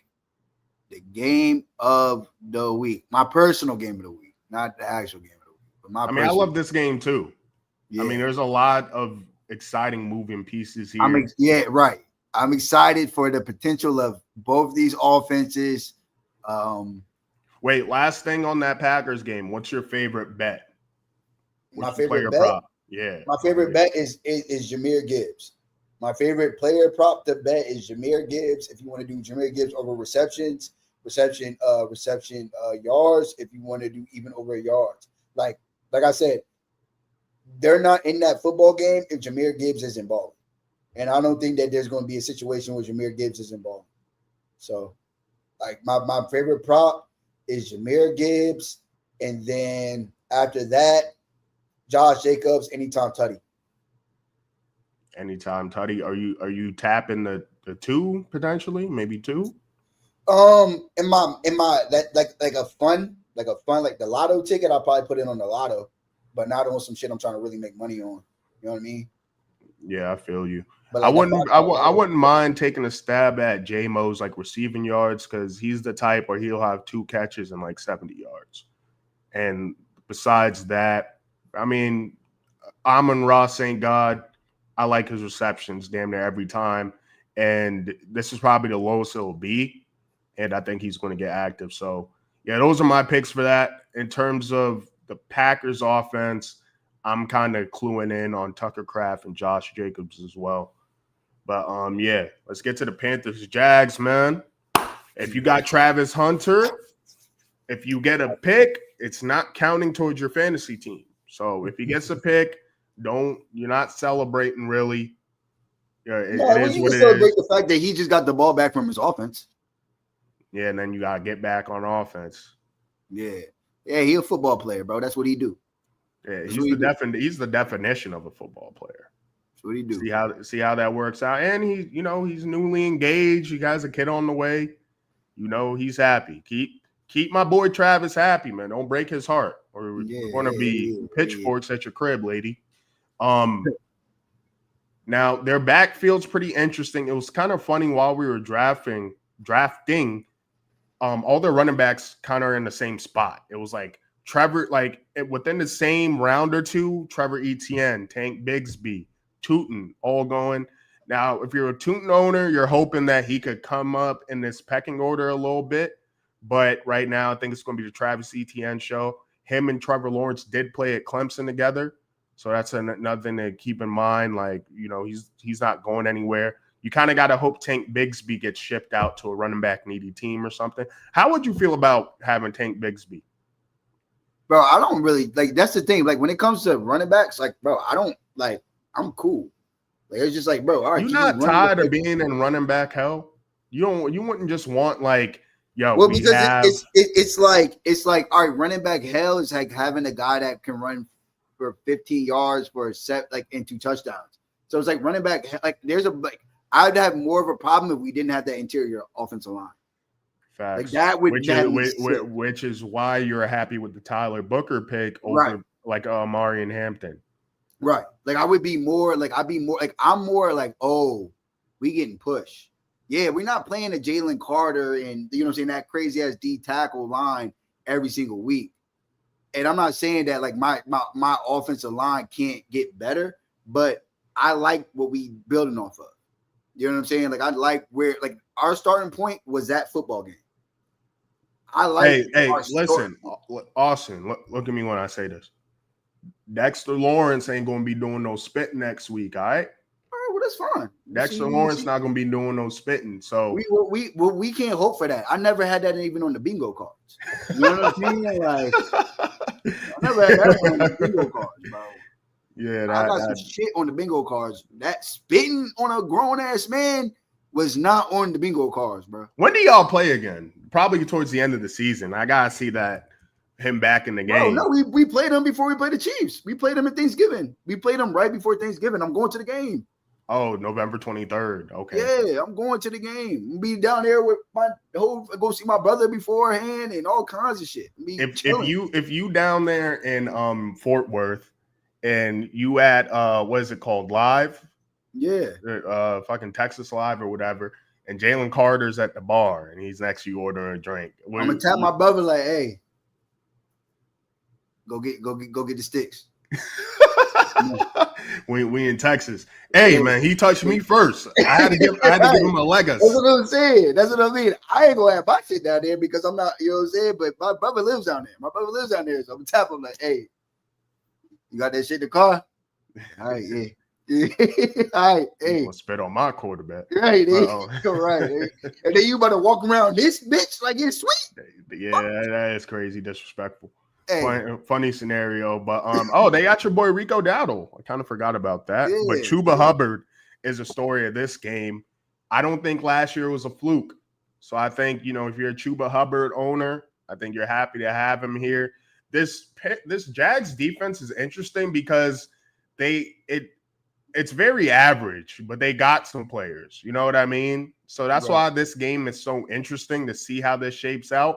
And also how Bryce Young looks, because I'm hoping that he could continue building on what we saw last year when he seemed to gain his confidence back. I mean, didn't he get benched for Andy Dalton, and then Andy Dalton got in a car crash, and then that's when he got starting again? Something like that.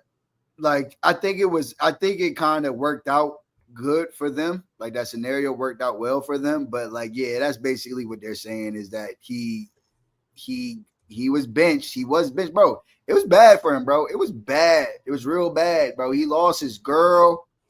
Oh yeah, he lost his girl. Like it was bad. It was down. Like, he was down all the way. Man. Like, that was this nigga is at rock bottom, and the girl leaves. That was probably like the adult moment for that man. Like that was probably like when he was like, all right, like I gotta become. That's when he had his Rocky montage. Yeah, right. So it was like, all right. You can still see it in his eyes. He still got a little bit of pain in them motherfuckers. Like, you know what I'm saying? He still got a little bit, but I'm running with him. The thing with this game, we still have the thing up that Jay Cup said, and that's one of the players I would have took over JJ McCarthy. Like I would, if I was Jay Cup, if you're in here, if I were you, I would drop JJ McCarthy. I'm taking either Caleb, I'm taking Bryce, I'm taking Cam Ward. I'm also taking Geno because nigga, they got fucking Brock Bowers. You have Genty. You have Dante Thornton. Don't sleep. If Dante Thornton's still on your waiver wire, go pick that boy up. Amari Cooper just retired. He figured, yeah, I can't do this no more, which I feel him, man. I mean, it's a tough game. But yeah, anyway, Bryce Young, Jalen Coker, got him in my IR spot. He was slotted to be the slot to fill in for Adam Thielen, who they just traded back to the Vikings. That's a nice reunion over there. But besides that, Ted McMillan, they did a nice little decoy. They put some bullshit out in the air. We all thought They're really going to go Jalen Walker in the first. They get Ted McMillan. I think it's a perfect fit for this offense. I think he's going to get busy. I think if you start him in fantasy, you're going to be pleasantly surprised by what he has to offer. I think it's going to be a perfect match made in heaven. Another person I would really look into if you're streaming tight end is Jatavian Sanders. Second year tight end. I think they got him in like maybe the 4th round last year.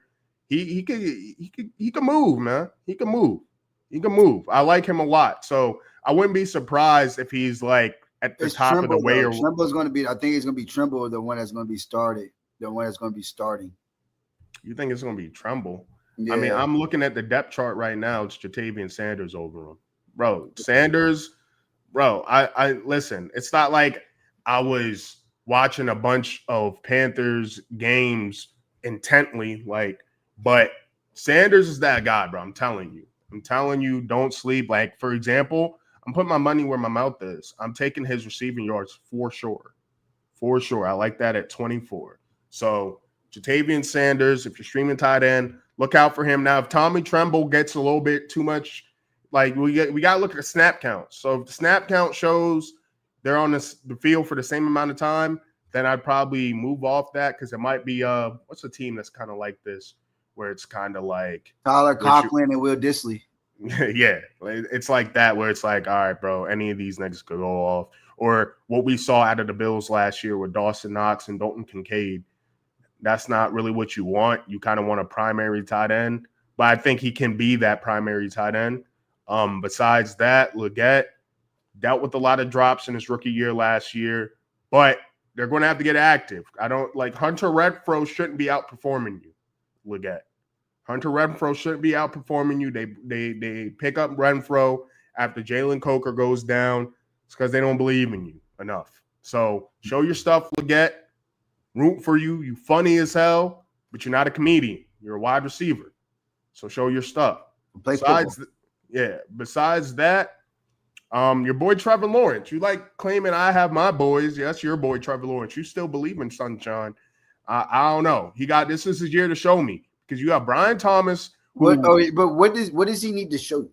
Like what does he need to show you? You know what I'm saying? Because I guess consistency. We're gonna be analyzing. I need breaking down and analyzing Trevor Lawrence film, which is cool. But it's like, what does he need to show you? Because it's like consistency. Okay, and now what does consistency consist of?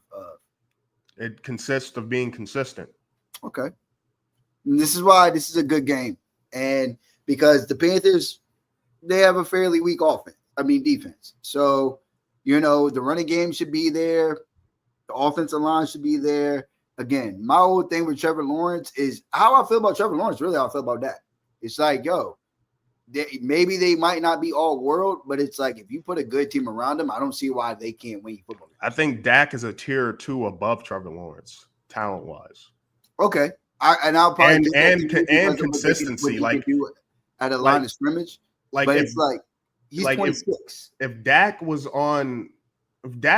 if Trevor Lawrence played for the Cowboys and he was doing what he was doing, he wouldn't be a Cowboy anymore. He would be killed. He would be getting crushed. He'd be getting crushed in the media.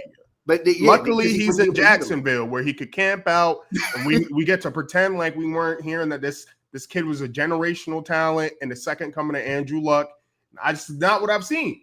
Simple. And the more better quarterbacks there are in the league, the better. Like, I'm not a Jags fan. I don't hate Trevor Lawrence. It's just you think all these other quarterbacks get a pass. I think he gets a pass because he's in Jacksonville and they don't have many fans. All quarterbacks get a pass, except for like 5. Bro, oh my God. Except what? Except for 5. I said except for 5. All quarterbacks get a pass, bro. Motherfuckers be getting passes. Oh, so Daniel Jones was getting a pass? Bro, Daniel Jones just was not good at football. He's better than your man's Anthony Richardson. No, he's not. But again, that's why I'm slapping a lot of money on Miami tomorrow, because it's like, if y'all, I'm cool with the fact that you believe in Daniel Jones.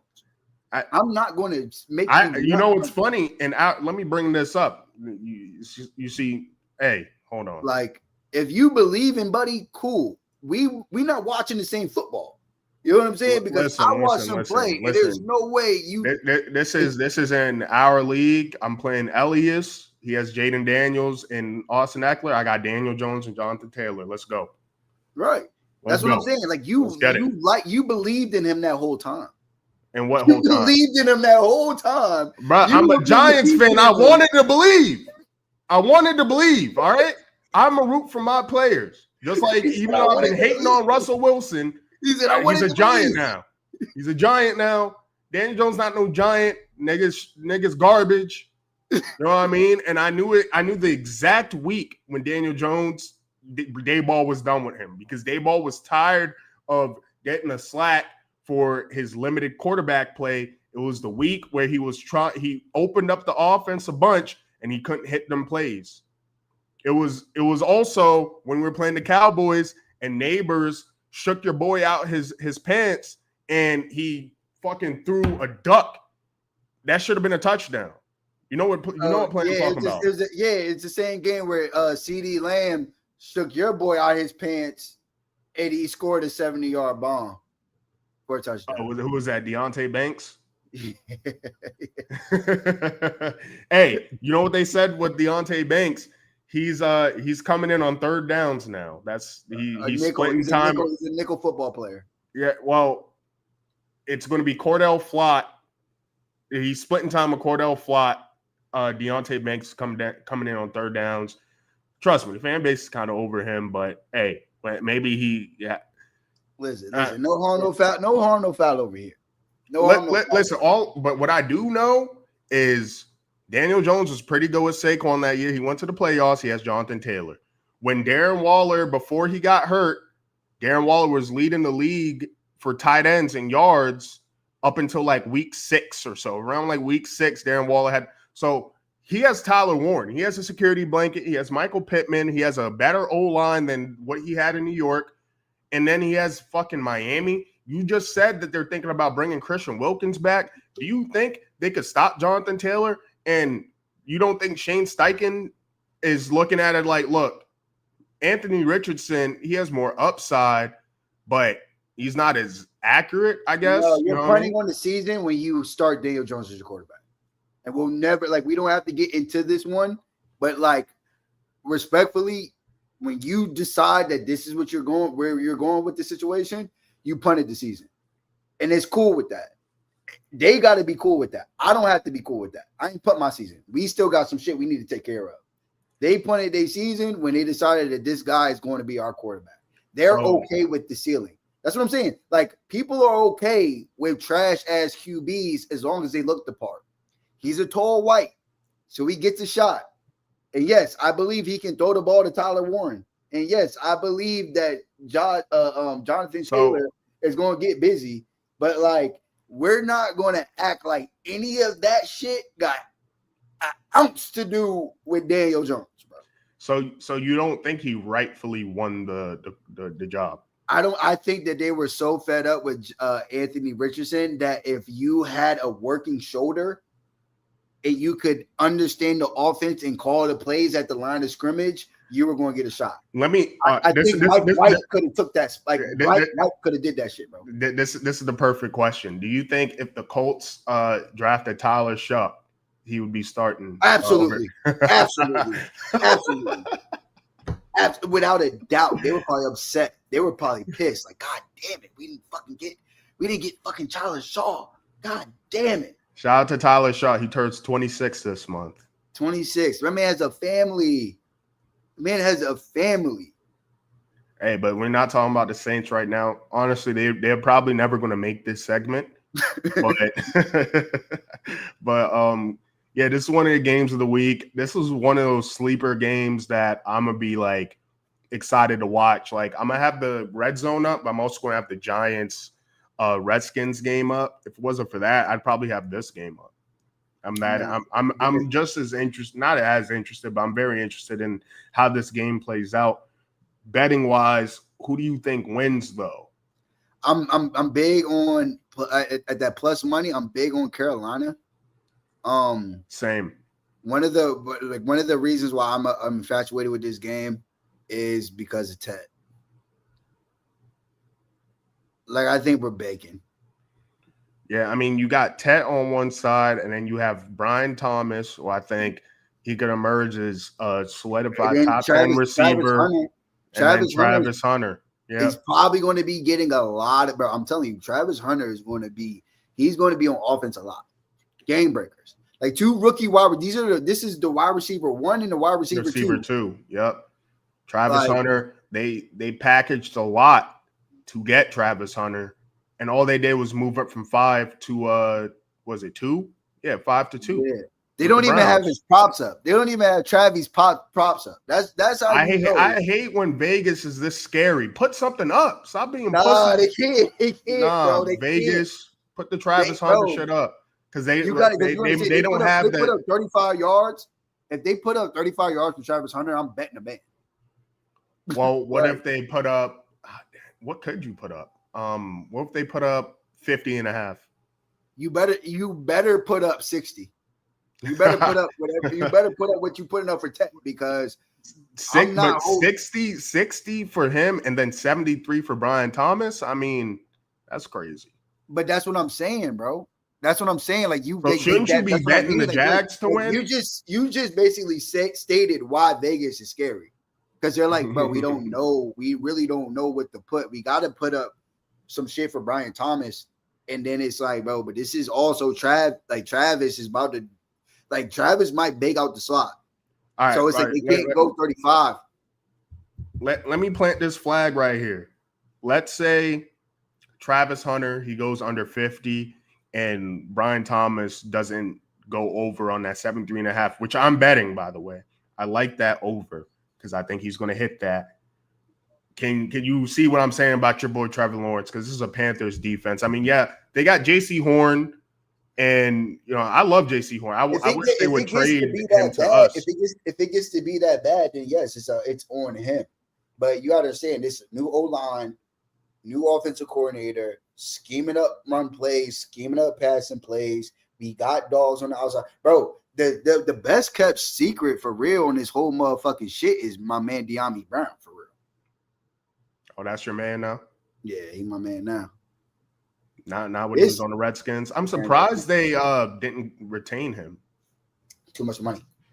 It's too much money. What was his contract like? Well, you think about it. They're paying Debo 17 and they're paying Terry 32.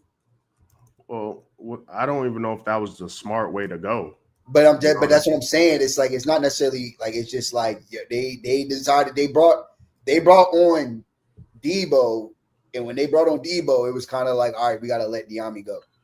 De'Ami's getting a 1 year, $10 million, 9.5 guaranteed. You can't pay three wide receivers over $10 million a year. Fair, you know what I'm saying? Like you got to because wide receiver 1's getting 32. Wide receivers 2's getting 17 guaranteed, 21. And I mean, they made that decision before they even paid Terry. But Terry knew he was going to get paid. That's why he sat his ass out because he's like, all right, what y'all going to do? Get De'Ami Brown back? Fucking in Jacksonville. Noah Brown is hurt. Michael Gallup is retired. You know what I'm saying? Like, come on, bro. Like Luke McCaffrey. He's McCaffrey, though. No. And he's going to bake, but he's not ready yet. Yeah. Like I'm not even joking. Like he's gonna be cold. It's just I think so. It's just they're trying to make in a way they're trying to mix the fact that they're rebuilding with the fact that like we got this quarterback and we might be able to make a run. And De'Ami wasn't the only run I see is Jaden Daniels running for his life when he got to go up against our D line. Yeah, I mean that's how you're supposed to feel. But like for De'Ami though. I think it was one of those situations because honestly, I think De'Ami is dapping up Jaden like, yo, I appreciate you, gang. You just put 10 mil in my pocket. No chance he was making 10 mil with fucking Sam Howell at quarterback. Sam Howell. Wasn't that their quarterback last year, the year before? Oh, yeah. I'm not gonna get into that again. But I'm just saying, like, you know what I'm saying? Like, bro, like like real spill. I'm not trying to I know everybody think I'll be trying to get on the Redskins or whatever, but like, bro, like you didn't put no money in his pocket. Hey, he did that. But I like the Panthers in this game too, just because I think Bryce Young is a better quarterback, low key. Now he has less options in terms of receiving. Oh, speaking of Jatavian Sanders, if you're looking at like potential streaming, this is why this is an important game to pay attention to, because they no longer have Evan Ingram. He's a Bronco. By the way, I would look into Evan Ingram player props. They're playing the Titans, and I think he's going to be utilized a lot. He's essentially a big receiver. Bretton Strange, look out for him. He's probably on your waiver wires. Those are your two tight ends I would keep an eye on just to see how they're utilizing the offense, how many targets they get, snap counts, how often are they on the field to potentially get the ball. That way, when these teams are in games where the game script seems to be this might be a shootout, then hey, that's a good tight end to use on like a bye week, or that's a good tight end to use if your tight end gets injured, or if your tight end isn't doing what you expected him to do, just eye test wise, snap count wise. So 3.5, yeah, that plus money is that's scrumptious. I like that. That's good value. We could be all the way wrong. I ain't gonna hold you. We could be all the way wrong. Yeah, but even at 3.5, that hook, yeah, I like that. I mean, like, even if I don't want the money line, like I think they cover that 3.5 because like I think this Jags defense isn't all that. Like, yeah, now you have what's his name? Travis Hunter in the back end, pair him with Tyson Campbell. They got your boy Jordan Lewis, one of the best slot corners, best slot in the league. And, you know, they have Josh Allen, still Trevon Walker. They got Devon Hamilton. They got Eric Armstead. It is revamped. The defense is a revamped. Yeah, it is revamped. So, but they still got to show me, which is why I'm like the Panthers could potentially take this one. And they also got a new head coach. This is Bryce Young, another year with Dave Canales, former Tampa Bay Bucks. Oh, did you even think about that? Both of these head coaches are former Bucks OCs. Bucks coaches, yeah. That's interesting. I didn't put that together, but yeah, you're right. Yeah. I just put that together thin air, man. This is real ball knowledge, right? This is why you hear from matter of fact, because even if it comes out of thin air, it's going to be facts. Yeah, to tell no lies. Player props. Player props, though. Yeah, like I said, Brian Thomas is probably like my favorite of the entire game. Next up would be Chuba. I wouldn't sleep on Etienne though. The only reason why I wouldn't sleep on Etienne, but listen. Last year, Carolina had the worst rushing defense in the NFL. Someone has to carry the football. Yeah, but that's think about it. Like Miles Sanders broke against the Eagles for 54 yards. Travis Etienne got more gas than Miles Sanders. Yeah, bro. But what you got to remember is they didn't have what's his name, Derek Brown, like all year. But that's like their best. It's between him and J.C. Horn for who their best defensive player is. They were really missing Derek Brown. Yeah, but like, bro, that is an inside B gap situation. We gonna go ahead and we gonna fucking stretch this bitch out to the outside, and we gonna be patient, and we gonna get us a nice little hole, and we hitting that motherfucker. We coming through trim. We coming through trim, bro. I'm just saying, like this is one of the worst offense. This is one of the worst defenses in the NFL, bro. So you're taking that 38.5? It's 38 yards. I mean, all right, but it's just it's if it don't hit, it don't hit. I get you. I mean, yeah, but you say that you can say that for any bet. My thing is there's just so many options there in the backfield. What if they're just like, what if they give Bigsby some burn and then he's looking better and they just go with the hot fire hand? Up Bigsby, like fire them both up. But what I'm saying is you need to be firing up a Jaguars football player at running back. You need to be firing one up. And we also got to remember what was Liam Cohen doing with Tampa Bay. He was utilizing, and I guess to your point, though, they were going with Rashad White being the vet for a while there. That's what all I'm saying is game one. There might be a day. I got Rashad tooting on a few squads, but like there might be a day where it is Rashad tooting. But like tomorrow we going with the vet, and the vet got fresh legs. You know what I'm saying? Like, you got to remember, bro, this is the vet got fresh legs. So somebody's going to get busy on this football team. I don't know. Like, one of the running backs is going to be Trevor or it's going to be Big. Somebody's going to go off, bro. Is this accurate? Tank Bigsby, his over on rushing yards is more than ETN? Yeah. So that's why I went ETN, but it's like you can go. I'm good. See, you got Chuba at 59.5. I would take his rushing plus his receiving because Chuba, they're missing Jalen Coker. You got to remember, Adam Thielen, old man Adam Thielen, was their best receiver last year. That's gone. He's gone. His replacement is on IR. Expect Chuba to get busy in the passing game, which is why the only two picks I'm really interested in really is Brian Thomas, his receiving yards, Chuba, rushing plus receiving, and then I might take some darts at both tight ends, Jatavian Sanders and then Brenton Strange for the Jags, because Evan Ingram, he was the Jags. Trevor Lawrence utilizes the tight end pretty often. Yes, it's a new look offense. Yes, they have a new offensive mind there, but still, if he's running routes, I think Trevor Lawrence is going to be able to get it to Strange. Where his totals at? Right here. My bad. Right here. Let's go. Anytime. And Brenton Strange. I'm seeing it at 29.5. I think it was at 34. I don't know how much I like that, to be honest. Yeah, never mind. I'm good off Strange. I'd rather take Jatavian Sanders. For sure. It's just we don't know how Travis Hunter's. If Travis Hunter wasn't there, then I would take that. But you have Diami Brown. It's too many options. They're trying to bake over there. They're trying to bake over on their end. Like they trying to get some shit going. So but keep an eye on them. I'm actually like not joking. Like I'm dead ass so interested in this game because I just want to see how the young bulls come through. Like I want to see what they on. Like I want to see what type of time they on. I want to see who toting shit.